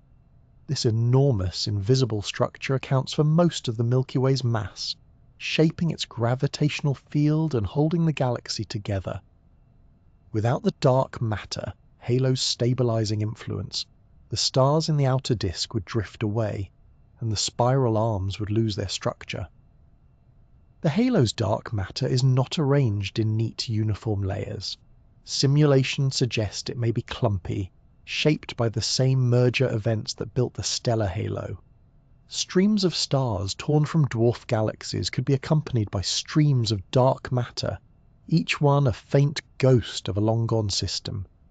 While we cannot detect these dark streams directly, their gravitational effects on the motions of stars may one day reveal their presence. Life in the halo, if one can call it that, is very different from life in the disk. The density of stars is much lower, meaning the night sky from a halo star's perspective would be sparser, with fewer bright neighbours, and the Milky Way's disk stretching across the sky as a distant glowing band. The orbits of halo stars are elongated and inclined in all directions, unlike the nearly circular paths of stars in the disk. Many of them pass far from the galactic centre before looping back in, their journeys taking hundreds of millions of years. For astronomers, the halo is more than just an outer shell. It is a record of the galaxy's formation and growth. Each ancient star, each globular cluster, and each faint tidal stream is a clue to the events that shaped the Milky Way over billions of years.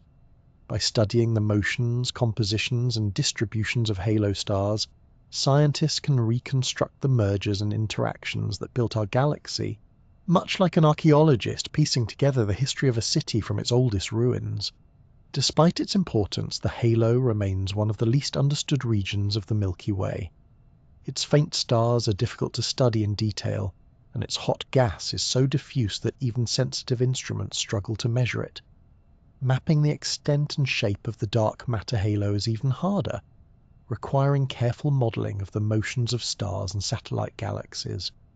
Yet each new observation adds to the picture, revealing that the halo is not a static shell but a dynamic, evolving part of the galaxy's ecosystem. Ultimately, the halo is both a relic of the past and a framework for the future. It preserves the earliest chapters of the Milky Way story, while quietly holding the galaxy together in the present. It stretches far beyond the stars we can see, linking the visible Milky Way to the larger cosmic web of galaxies and dark matter that fills the universe. In its quiet expanse, the halo reminds us that our galaxy is not just a flat disk of stars, but a vast layered structure, one whose outermost reaches still hold more questions than answers. If you were to imagine all the planets in the Milky Way laid out before you, you might quickly realize there is a problem. There are far too many to keep track of. Current estimates suggest our galaxy could host well over 100 billion planets, perhaps even more. That is not a poetic exaggeration. It's a conservative calculation based on what we've been able to observe so far. For every star, there could be at least one planet on average, and since many stars host multiple worlds, the real tally may run far higher. The mind easily jumps to Earth-like planets, but in reality, the Milky Way's planetary population is astonishingly diverse. There are hot Jupiters that whirl around their stars in just a few days, frozen ice giants orbiting far out in the cold, and rocky worlds baked to a crisp by their suns. Some planets may be entirely covered in oceans, others may be barren deserts where the surface is a sea of lava. The galaxy is a planetary artist with an almost absurd range of creative designs. The discovery of these worlds is one of the more remarkable scientific achievements of the last few decades. Until the early 1990s, we had no confirmed detections of planets beyond our own solar system. The first came in 1992, and surprisingly it was not found around a star like the Sun, but orbiting a pulsar, a dense, rapidly rotating neutron star. Since then, the number of known exoplanets has exploded into the thousands, thanks to a combination of patient observation, technological innovation, and a little bit of luck. One of the most effective tools in this hunt has been the transit method. Imagine staring at a star and noticing a tiny periodic dip in its brightness. That faint dimming could be a planet passing in front of it, blocking a small fraction of the light. By measuring the size, timing, and shape of these dips, astronomers can infer a planet's size, its orbital period, and even hints about its atmosphere. This method is responsible for the lion's share of planet discoveries, largely thanks to dedicated space telescopes like Kepler and TESS. Another powerful technique is the radial velocity method. As a planet orbits its star, its gravitational pull tugs gently on the star, causing it to wobble ever so slightly. This wobble shifts the star's light spectrum back and forth in a predictable pattern, redder when the star moves away from us, bluer when it moves toward us. By measuring these shifts with incredible precision, astronomers can detect planets and estimate their masses. Direct imaging is also possible, though it is extremely challenging. Stars are blindingly bright compared to their planets, so astronomers must use specialized instruments and clever techniques to block out the starlight, revealing the faint glow of a planet beside it. So far, only a small number of exoplanets have been captured this way, but those images are breathtaking. Actual photographs of alien worlds light years away. There is also the method of gravitational microlensing, which takes advantage of a quirk of Einstein's general relativity. When a star passes in front of a more distant star, its gravity bends and magnifies the light of the background star. If the foreground star has a planet, the planet's gravity can add a distinctive blip to this magnification. This method can detect planets that are otherwise too faint or too far from their stars to be seen by other means. Despite all these methods, what we have found so far is only the smallest fraction of what exists. Most of our detections are biased toward planets that are relatively large, orbit close to their stars, or are in systems favorably aligned for our instruments.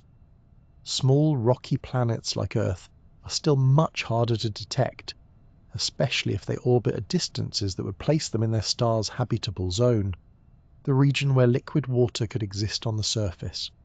It is also worth remembering that the galaxy's planets are not confined to neat orbits around stars. Some worlds, known as rogue planets, drift freely through space after being ejected from their home systems. These lonely travelers are invisible in most cases, detected only when they happen to pass in front of a distant star, and reveal themselves through microlensing. Estimates suggest there could be as many rogue planets in the Milky Way as there are stars, if not more. The variety of planetary systems we have observed so far has already challenged our assumptions. For years, astronomers thought our solar system might be a typical template. Small rocky worlds close in, giant planets farther out, and stable, nearly circular orbits. Instead, we have found systems where giant planets skim the surfaces of their stars, systems packed with multiple planets in tight orbits, and worlds with eccentric paths that carry them from freezing darkness to blistering heat in a single year. The galaxy, it seems, has far more imagination than we gave it credit for. The hunt for exoplanets is not just about counting them, it is about finding the places where life might exist. While we cannot yet visit these worlds, new technologies are allowing us to begin studying their atmospheres. By analyzing the starlight that filters through a planet's atmosphere during a transit, scientists can search for molecules like water vapor, methane, and oxygen. The detection of certain chemical combinations could one day point to biological activity, though interpreting such signs is far from straightforward. Future missions promise to transform our understanding even further. The James Webb Space Telescope has already begun taking its first detailed measurements of exoplanet atmospheres, and planned observatories will have the sensitivity to detect smaller and cooler worlds.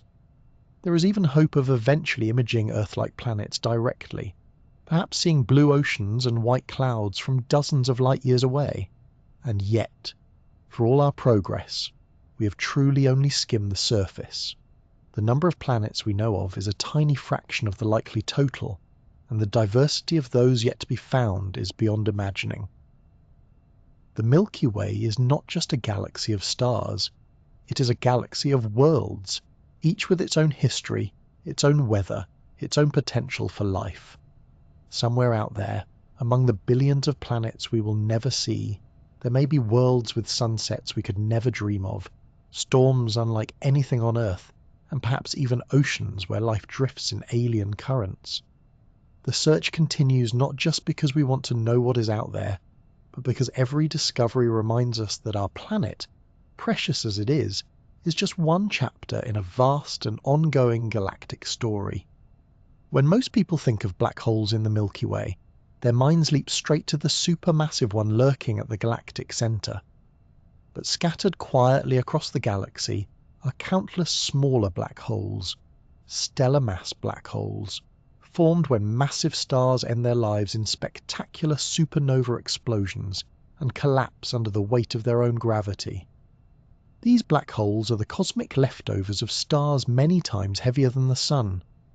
When their nuclear fuel runs out, the core collapses so completely that not even light can escape. What remains is a point of infinite density, a singularity, surrounded by an event horizon, the invisible boundary beyond which nothing can return. The result is a silent, invisible object moving through space, detectable only by the way it interacts with its surroundings. Astronomers estimate there could be millions of stellar mass black holes in the Milky Way. Most wander unseen, giving away no clues to their presence. If a black hole is not actively feeding on nearby material, it blends into the darkness, indistinguishable from the void itself. But when conditions are right, these otherwise hidden objects can reveal themselves in striking ways. One of the most reliable methods of finding them involves binary star systems. If a black hole orbits a normal star, it can pull gas from its companion. As the gas spirals in, it forms an accretion disk, a whirling, flattened ring of superheated material glowing brightly in X-rays. These X-rays pierce through the surrounding darkness, making the system detectable to space-based telescopes. Cygnus X1, one of the most famous stellar mass black holes, was discovered in just such a way. Located about 6,000 light-years away, it was once the subject of a friendly bet between physicists Stephen Hawking and Kip Thorne. Thorne bet it really was a black hole, Hawking bet it was not. In the end, Hawking conceded and mailed Thorne a subscription to Penthouse as payment, because scientists have a sense of humour too. Another detection method comes from observing the motion of stars themselves. Even if a black hole is completely dark, its gravity still exerts an unmistakable pull on any visible companion. By carefully tracking the star's orbit, its speed, shape, and the way it shifts over time, astronomers can deduce the presence of an unseen massive partner. If the calculated mass is too great to be a neutron star and too small to be a supermassive black hole, the conclusion is clear: they have found a stellar mass black hole. Gravitational microlensing also offers a way to spot them. When a massive object passes in front of a distant star, its gravity bends the starlight, temporarily magnifying it. Unlike most microlensing events, which last for weeks or months, those caused by black holes can linger for much longer because of their greater mass. In recent years, this method has uncovered several strong candidates for isolated black holes drifting through space. Incredibly, we can now also detect stellar mass black holes when they collide and merge with one another. These cataclysmic events send ripples through space-time, gravitational waves, which were first directly observed in 2015 by the LIGO detectors. The chirp of such a merger encodes information about the masses of the black holes, their spins, and the energy released in the collision. Some mergers involve black holes many times the mass of the Sun, producing more energy in a fraction of a second than all the stars in the observable universe combined, and yet almost all of it escapes as gravitational waves rather than light. Not all stellar mass black holes have the same origin story. While most are born from collapsing massive stars, some may result from stars that began their lives in dense stellar clusters, where repeated interactions and collisions gradually built up enough mass for a collapse. Others could be the remnants of the very first generation of stars, enormous, short-lived giants composed almost entirely of hydrogen and helium, that formed when the universe was still in its cosmic infancy. If such ancient black holes still roam the galaxy, they are relics of an era we can barely imagine. For all our progress, it is striking how few of these black holes we have actually found compared to how many we believe exist. The vast majority remain invisible, drifting silently through the galaxy like cosmic ghosts. Some may pass relatively close to our solar system over the span of millions of years, their gravitational influence subtly tugging on comets or altering the paths of small objects in the outer reaches of the Oort cloud. The odds of one wandering close enough to cause real trouble are astronomically low, but the thought does lend a certain drama to the calm emptiness of interstellar space. These stellar mass black holes are a reminder that the Milky Way is not just a place of light and creation, but also of endings, or perhaps transformations. The material that once formed a brilliant short-lived star is now locked away in an object so extreme that space and time themselves bend around it. Yet the story does not truly end there. Matter falling into a black hole can unleash energy that shapes its surroundings, from jets of high-speed particles to intense radiation that can influence star formation nearby. Far from being simple cosmic vacuum cleaners, these black holes are participants in the ongoing evolution of the galaxy. And somewhere, out in the quiet reaches between the stars, there are many more waiting to be found, if we can learn to listen for their silent signatures in the fabric of space itself. The Milky Way, for all its graceful spirals and glittering stars, is the product of a long and often violent history. To picture its origins, we need to go back over 13 billion years, to a universe that was still warm from the Big Bang, and far smaller than the one we see today. In those early moments, matter was not yet arranged into galaxies. Instead, the cosmos was filled with vast clouds of hydrogen and helium, laced with tiny traces of lithium. The simplest elements forged in the first minutes after time began. Over time, the force of gravity began to gather this diffuse gas into denser clumps. Where these clumps grew large enough, their own gravity pulled in more matter, and the first stars were born. These earliest stars were enormous and short-lived, burning hot and bright before ending their lives in titanic supernova explosions. Those explosions seeded their surroundings with heavier elements, oxygen, carbon, iron, creating the raw materials needed for planets, life, and everything we know today. In the cosmic neighborhood where the Milky Way would eventually take shape, these first small galaxies began to merge, drawn together by their mutual gravity. The early Milky Way was not the grand, orderly spiral we see now, but a chaotic, growing cloud of stars, gas, and dark matter. Mergers were frequent and often violent.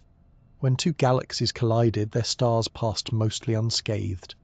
The spaces between them are so vast that direct collisions are rare, but their gas clouds slammed into each other, triggering bursts of star formation. This process of galactic cannibalism is not just a dramatic phrase. It is the very mechanism by which large galaxies grow. The Milky Way likely swallowed dozens, perhaps hundreds, of smaller galaxies over billions of years. Some of these ancient victims left their mark in the form of streams of stars arcing through our galaxy's halo. These stellar streams, like the Sagittarius stream, are the remnants of once independent galaxies that were stretched out and dispersed by the Milky Way's gravity. We can still see this process happening today. The Sagittarius dwarf galaxy is currently in the midst of being torn apart and absorbed, its stars gradually becoming part of the Milky Way's outer halo. Farther out, the large and small Magellanic Clouds, our brightest satellite galaxies, are bound to us in a slow gravitational dance that will likely end with their eventual assimilation. The galaxy grows not in a single, dramatic gulp, but in many slow bites over cosmic time. Not all of the Milky Way's building blocks came from galactic mergers. Streams of cold gas have flowed in from intergalactic space throughout its life, replenishing the galaxy's fuel for star formation. Without these cosmic refills, our galaxy's star-making machinery might have sputtered out long ago. This inflowing gas keeps the spiral arms lit with new, young stars even now. The shape of the Milky Way, a barred spiral, is also a product of its history. The central bar, a long structure of stars stretching across the galactic core, may have formed from gravitational instabilities that developed as the galaxy matured. The spiral arms themselves are likely a long-lasting pattern shaped by density waves, where regions of slightly higher density move through the disk, compressing gas and sparking the birth of stars. These patterns may have been influenced or even triggered by past interactions with other galaxies. One particularly intriguing clue to our galaxy's past comes from studying its oldest stars. These ancient stars, found mostly in the halo and globular clusters, have very low amounts of heavier elements. This tells us they were born early in the galaxy's history, before generations of supernovae had enriched the interstellar medium. By tracing the ages, motions, and chemical compositions of stars across the Milky Way, astronomers can piece together the order and timing of the major mergers that built our home. The Gaia spacecraft has revolutionized this detective work. By mapping the precise positions and motions of over 1 billion stars, Gaia has revealed distinct stellar populations that seem to share a common origin. One major find, dubbed the Gaia Enceladus, or Sausage Galaxy, appears to have merged with the Milky Way about 10 billion years ago. This collision dumped a vast number of stars into the halo and may have reshaped the Milky Way's early disk, influencing the structure we see today. Even though the Milky Way feels like a stable, permanent presence in the night sky, it is still evolving. Its interactions with neighbouring galaxies continue to shape it. In about 4 billion years, the Andromeda Galaxy will approach for a head-on collision. Despite the drama implied by collision, the two galaxies will pass through each other, their stars weaving together into new patterns over hundreds of millions of years. After a long and complex merging process, the result will likely be a single, giant elliptical galaxy, the ultimate transformation of our spiral home. Our galaxy's history is written in the movements of its stars, in the ghostly streams that lace the halo, and in the chemical fingerprints of ancient stellar populations. It is a history of both creation and destruction, of building through the graceful but relentless force of gravity. Every star we see, including the Sun, is part of this ongoing story. Born from the debris of past generations, moving through a galaxy that is itself the product of countless cosmic unions. If the Milky Way could tell its own story, it would be one of quiet patience stretched across unimaginable spans of time. It began as a handful of gas clouds in a young universe, grew through countless mergers and infall of matter, and now spins serenely in the darkness, still changing in ways too slow for us to notice in a single lifetime. And like all living things in the cosmos, if galaxies can be said to live, it carries the memory of its youth in its structure, a record of the countless encounters that made it what it is today. Long before telescopes revealed the Milky Way as a sprawling collection of billions of stars, people looked up at the faint, misty band across the night sky and wove it into their stories. With no knowledge of galaxies or interstellar distances, they saw in it a trail of light with meaning, a celestial river, a road to the afterlife, or the spilled milk of a goddess. The human mind, ever eager to explain and imagine, turned this streak of pale light into a bridge between the earthly and the divine. In ancient Greece, the name Milky Way comes from the myth of Hera, the queen of the gods. One version tells that the infant Heracles, son of Zeus, was placed at Hera's breast while she slept. When she awoke and realized who the child was, she pushed him away, and a spray of her milk spattered across the heavens, forming the glowing band of stars. It is a story at once cosmic and domestic, turning a universal feature of the night sky into something born of a single intimate moment. Across the Mediterranean, the Romans inherited the Greek tales but also had their own interpretations, often associating the Milky Way with the divine realm and the souls of the dead. To them, the galaxy could be seen as a shining road, a celestial counterpart to the great roads that tied the empire together on Earth. Farther north, in Norse mythology, the Milky Way was sometimes described as the path to Valhalla, the Hall of the Slain, where warriors chosen by Odin would feast and fight for eternity. In Finnish folklore, the galaxy was called the Pathway of Birds, thought to guide migrating birds across the seasons. Even in the coldest nights of winter, these cultures found ways to see movement and life in that silent, distant glow. In Mesoamerica, the Maya viewed the Milky Way as a cosmic river, a celestial reflection of earthly waterways. The galaxy's bright bulge in the center was sometimes envisioned as the mouth of a great crocodile or a celestial tree, with the darker dust lanes forming its branches and roots. For the Inca, the dark patches within the Milky Way were not gaps between stars, but shapes of animals. The llama, the fox, the serpent, all outlined by the dust clouds that wind through the galactic core. To see such creatures in the sky required not looking at the stars themselves, but at the spaces between, a reminder that absence can be as powerful as presence. In parts of Africa, the Milky Way has been described as the backbone of night. Among the Khoisan people of southern Africa, one story tells of a girl who flung ashes from a fire into the sky, creating the glowing band of light. The ashes became stars, and the Milky Way served as a guide for hunters and travelers, ensuring they would never lose their way under an open sky. In China, the galaxy was known as the Silver River, the dividing line in one of the most beloved love stories of East Asia. In this tale, a cowherd and a weaving maid, separated by the River of Stars, are allowed to meet only once a year, when a bridge of magpies forms across the sky. This story, celebrated during the Kixi festival, weaves romance into the cosmic landscape, turning the galaxy into a symbol of longing and reunion. The Aboriginal peoples of Australia have some of the richest traditions connected to the Milky Way. In many Aboriginal cultures, the galaxy is seen not as a single image, but as a tapestry of stories. Some see it as the great emu in the sky, traced not by the stars but by the dark dust lanes against their glow. The orientation of the emu changes with the seasons, marking times for gathering eggs and other activities. Others see campfires of ancestral beings, the smoke of which drifts across the sky in the form of the galactic band. In Islamic tradition, the Milky Way has been called the straw of the sky, sometimes imagined as a pathway trodden by angels. Medieval Islamic astronomers studied its nature with great curiosity, debating whether it was made of vapor, light, or an enormous number of faint stars. Their work would later influence European astronomy during the Renaissance.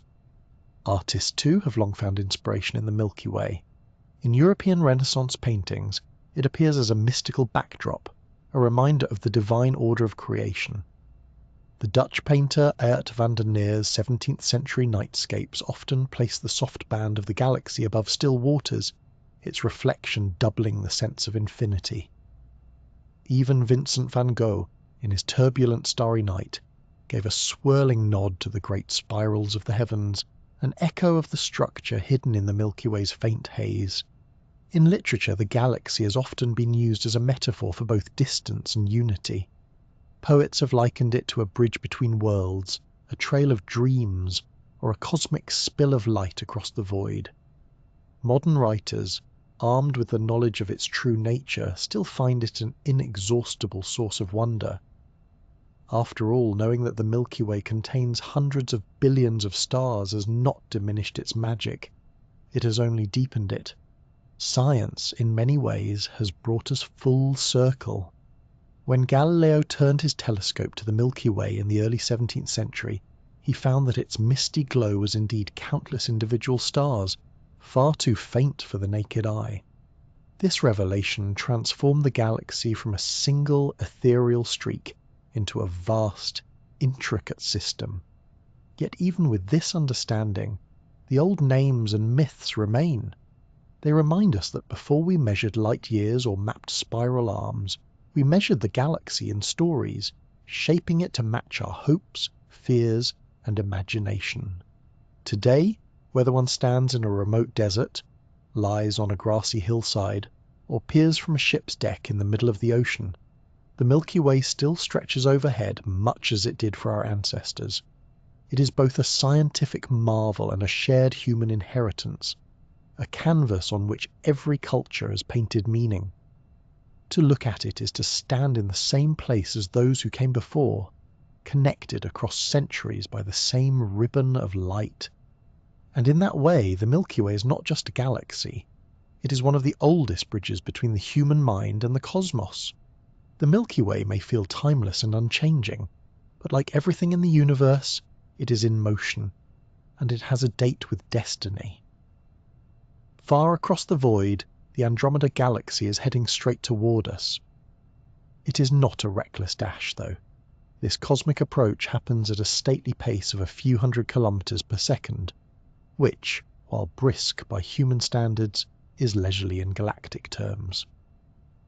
The collision will not happen tomorrow, or even in the lifetime of our species, but in roughly 4 billion years the two great spirals will meet. This meeting will not be a quick smash and go. Galaxies are mostly empty space, so when they collide, the stars within them almost never hit each other directly. Instead, their mutual gravity weaves them into a slow and complicated dance, with orbits warped, star systems thrown into new paths, and great tides of gas and dust stretching between them like luminous bridges.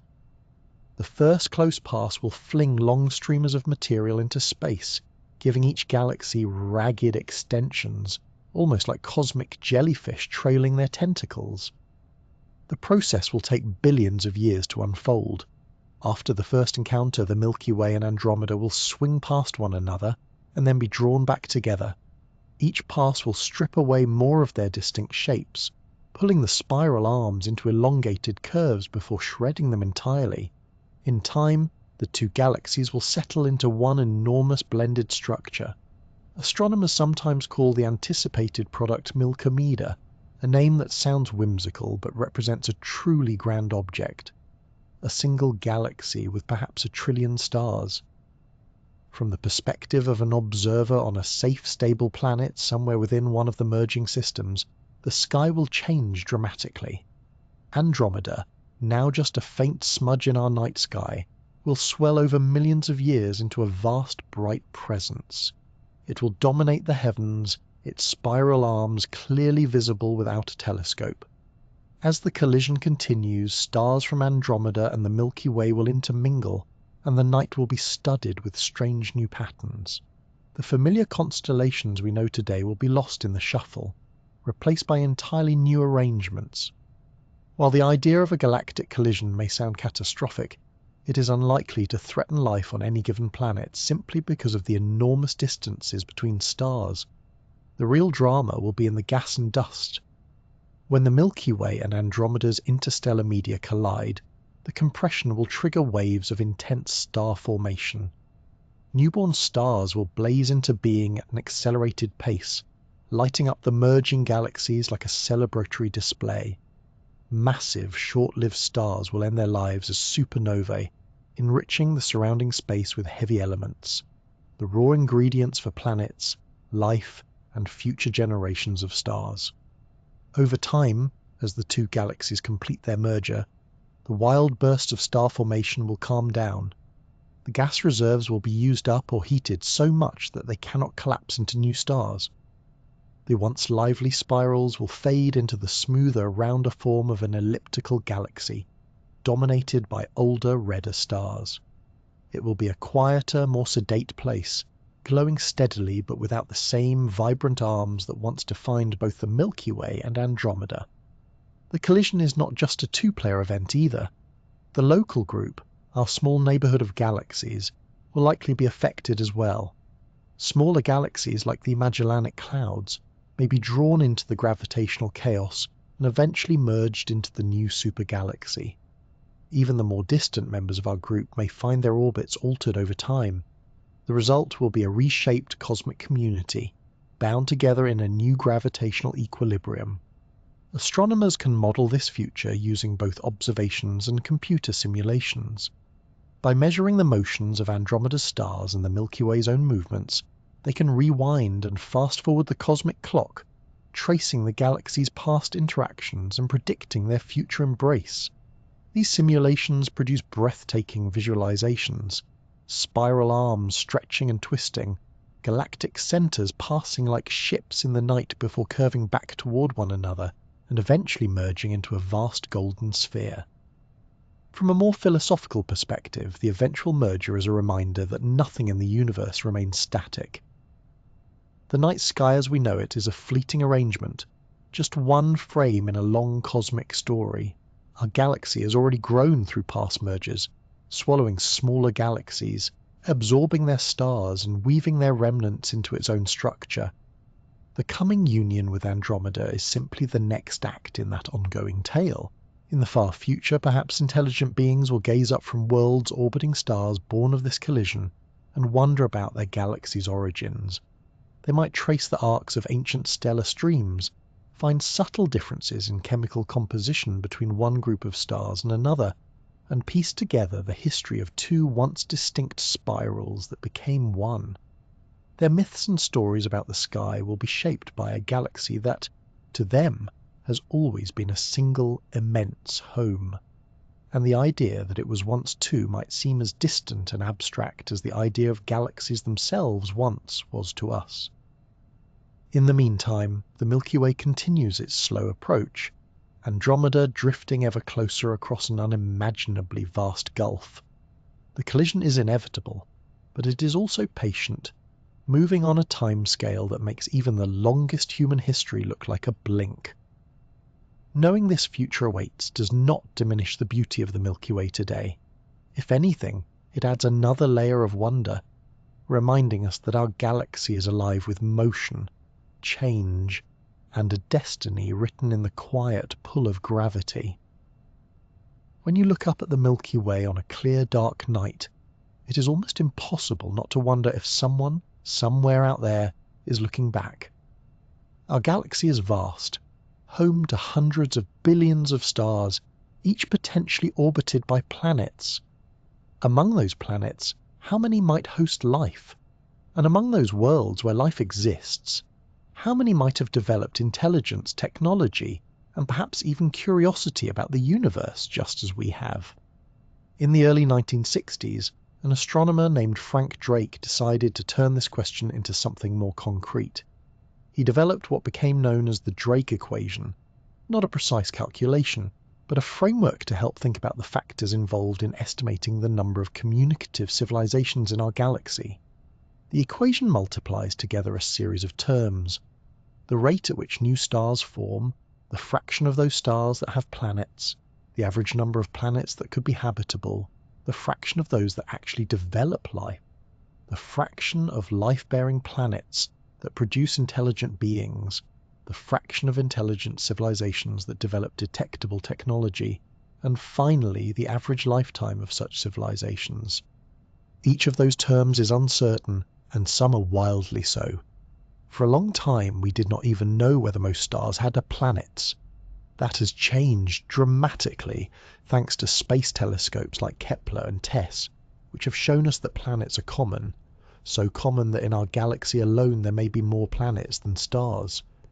Estimates now suggest that in the Milky Way there could be tens of billions of potentially habitable planets. That sounds promising, but the other terms in the Drake equation remain more elusive. We have exactly one confirmed example of life, Earth, so our statistical base is rather limited. Still, the Drake equation gives scientists a way to organize their thinking and to update estimates as new data comes in. For instance, the discovery of life elsewhere in our own solar system, perhaps in the subsurface oceans of Europa or Enceladus, would drastically change our understanding of how easily life arises. Finding even microbial life in two separate locations within one solar system would suggest that life might spring up wherever the conditions are right. The question becomes more complex when we start thinking about intelligent life. Civilizations that develop advanced technology might be rare, or they might be common but short-lived. Technological species could destroy themselves, lose interest in exploration, or simply fail to communicate in ways we can detect. The lifetime of civilizations is one of the most critical and most speculative parts of the Drake equation. If civilizations tend to last for millions of years, the galaxy might be teeming with signals. If they usually fade within a few centuries, the odds of two existing at the same time and noticing each other drop sharply. This is where the search for extraterrestrial intelligence, or SETI, comes in. Since the mid-20th century, scientists have used radio telescopes to listen for signals that might originate from other civilizations. The idea is straightforward. Radio waves can travel vast distances through space with relatively little interference, making them an efficient way to communicate. SETI programs scanned patches of the sky, listening across a range of frequencies for anything that stands out as non-random, repeating, or otherwise artificial. So far, we have not detected a confirmed extraterrestrial signal, but the search is far from over. The galaxy is enormous, and we have only listened to a tiny fraction of it. SETI is not limited to radio. Optical SETI searches look for laser pulses, sharp, bright flashes that could be used to send data across light years.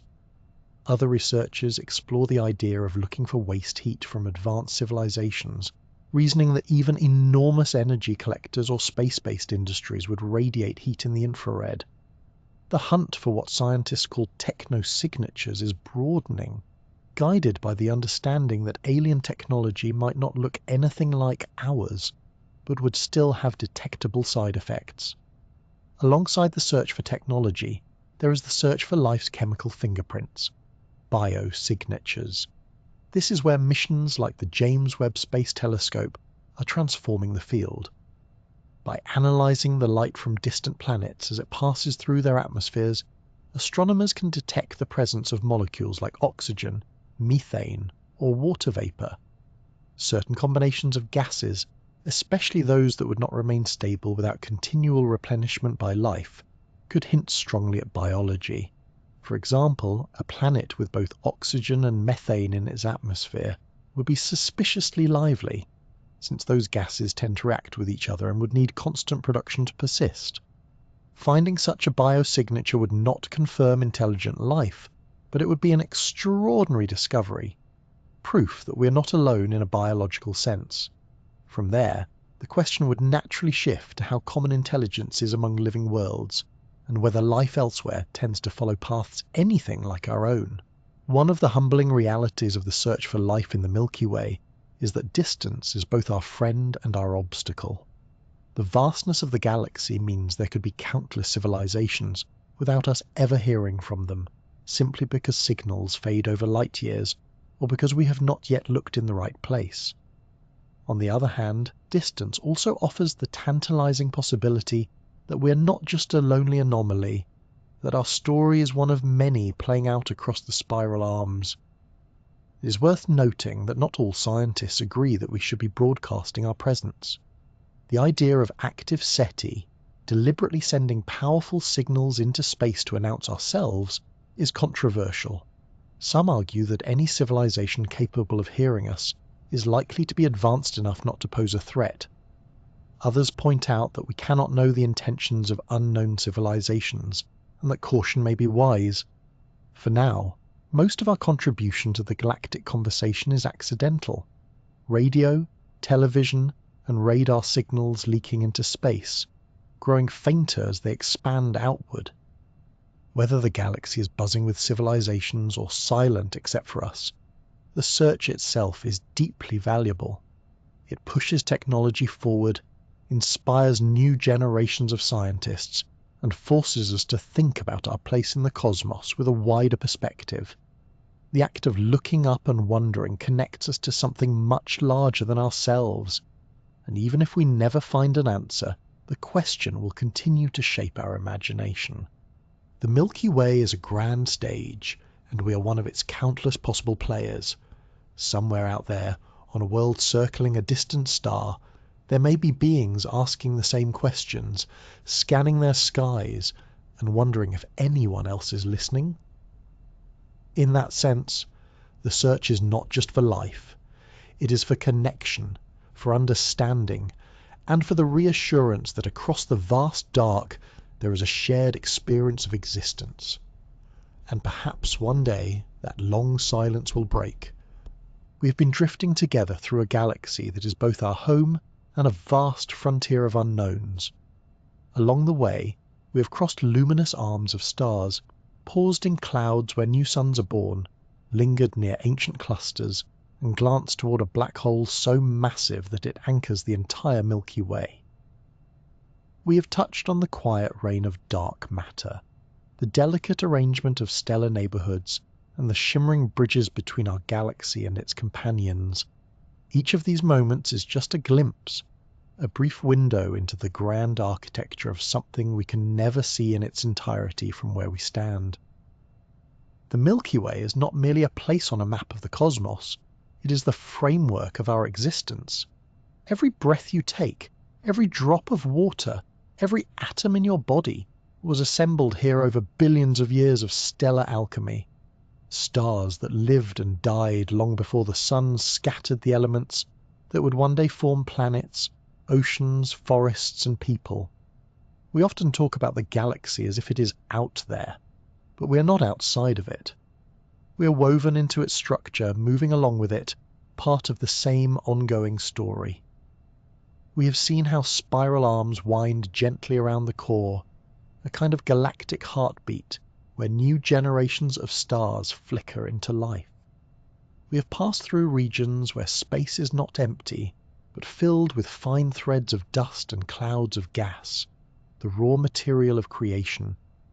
We have learned that most stars are not giants or blazing supernova candidates, but quiet red dwarfs, steady companions that burn slowly for trillions of years, holding on to their planets in peaceful solitude. At the center, hidden behind veils of dust, lies a supermassive black hole, Sagittarius, a star. It is an object of paradox, an invisible well of gravity shaping the movement of millions of stars, yet it only rarely announces itself. Out in the wider disk, stellar nurseries bloom, clusters form and eventually drift apart, and planets, possibly billions upon billions of them, circle their suns, each with its own potential story. We have seen that the galaxy is more than just what meets the eye. Dark matter holds it together in a gravitational embrace, unseen but measurable. The halo extends far beyond the bright spiral arms, a reminder that the Milky Way is larger, older, and stranger than it might seem. And we've learned that it is not alone. Satellite galaxies and faint stellar streams are constant companions, some falling in, others just passing through. Our own sun is not fixed in place. It orbits the galaxy once every 230 million years, carrying Earth and all its life through changing neighborhoods of space. This journey may influence our history in ways we do not yet fully understand, perhaps even shaping the conditions for life over geological timescales. The thought that our planet has circled the galaxy multiple times since its formation is both humbling and quietly astonishing. We have looked forward toward a time when the Milky Way will merge with the Andromeda Galaxy. In a few billion years, the two will combine into something entirely new, reshaping the night sky into a grand, chaotic dance of stars. For now, we are in a calm moment between past collisions and future transformations, free to contemplate the galaxy as it is, a living, evolving system, and we have reflected on the possibility of life beyond our own world. The Drake equation, the search for biosignatures, and the long listening watch of SETI remind us that we are part of a galaxy full of possibilities. Whether we are one among many or entirely alone is still unknown, but the search connects us to something far greater than ourselves. In the end, our voyage through the Milky Way is not just about mapping spiral arms or cataloguing stars. It is about recognizing that our story is inseparable from the galaxy's story. Every quiet dawn on Earth, every storm over the oceans, every human achievement, all of it unfolds against the backdrop of a vast, rotating island of light. We are passengers, participants, and products of this galactic home, sharing in its beauty and its mystery. The next time you see the Milky Way stretching across a dark sky, remember that you're looking not at a distant band of stars, but along the plane of our own home, a place of unimaginable scale, shaped by forces both gentle and violent, ancient and ongoing. And somewhere within it, on a small blue planet, we are watching, learning, and dreaming, knowing that our journey through it is far from over. As we drift toward the quiet end of our journey tonight, imagine the Milky Way not as something distant, but as the very stage on which your entire life unfolds. Every moment you have ever lived has taken place within its spiraling arms. Every breath you take carries atoms once born in the hearts of ancient stars. The galaxy is not just the scenery of the universe, it is the thread from which you are woven. We have spoken of its immensity, but the truth is that our minds can barely hold the scale. 100,000 light years from side to side, home to hundreds of billions of stars, each perhaps with worlds of its own.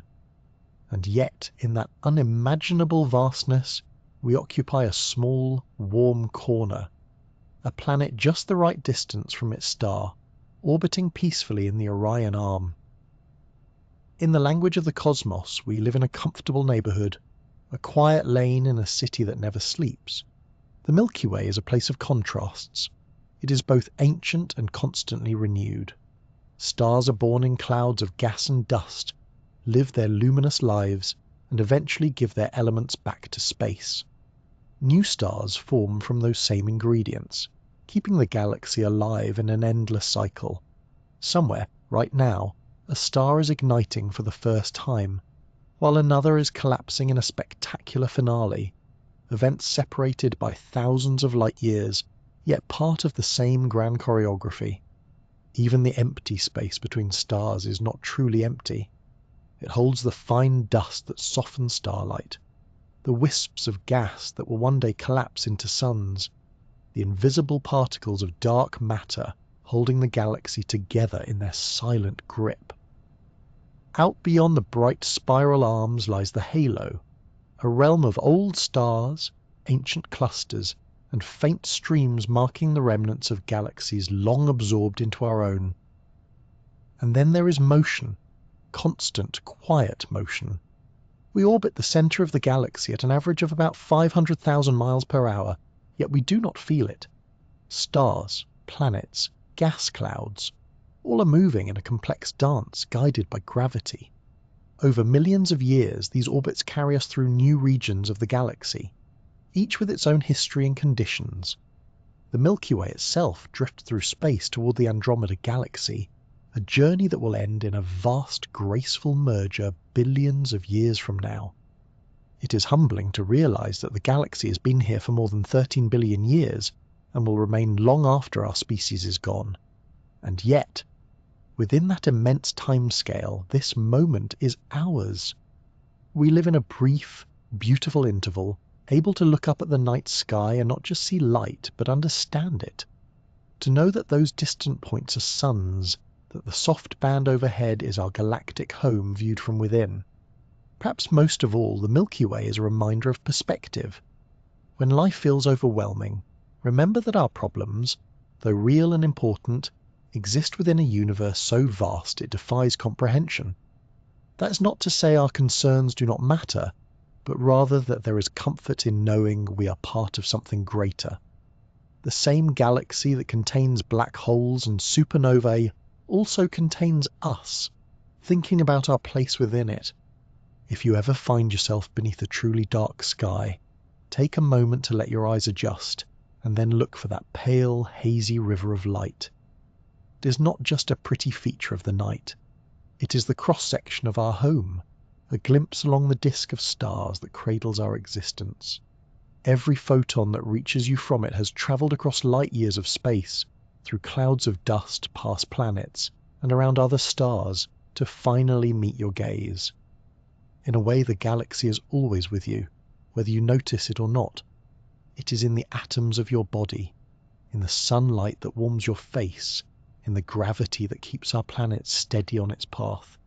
You're not simply living in the Milky Way, you're of it. And just as the stars have their cycles, so do we. Our lives begin, unfold, and eventually end. But in doing so, we pass along our own tiny contribution to the galaxy's ongoing story. So as we close this quiet voyage together, I hope you carry with you the sense of calm that comes from knowing your place in the grand design, not as an outsider looking in, but as a participant in a vast, beautiful system. Keep looking up, both literally and figuratively. Let the galaxy remind you to stay curious, to keep seeking beauty, and to understand that even in the darkest stretches of space, light is never truly gone. And perhaps tonight, as you drift into sleep, you might imagine yourself among the stars, gently moving with the Milky Way on its endless path through the universe. After all, whether you think of it or not, you're already along for the ride,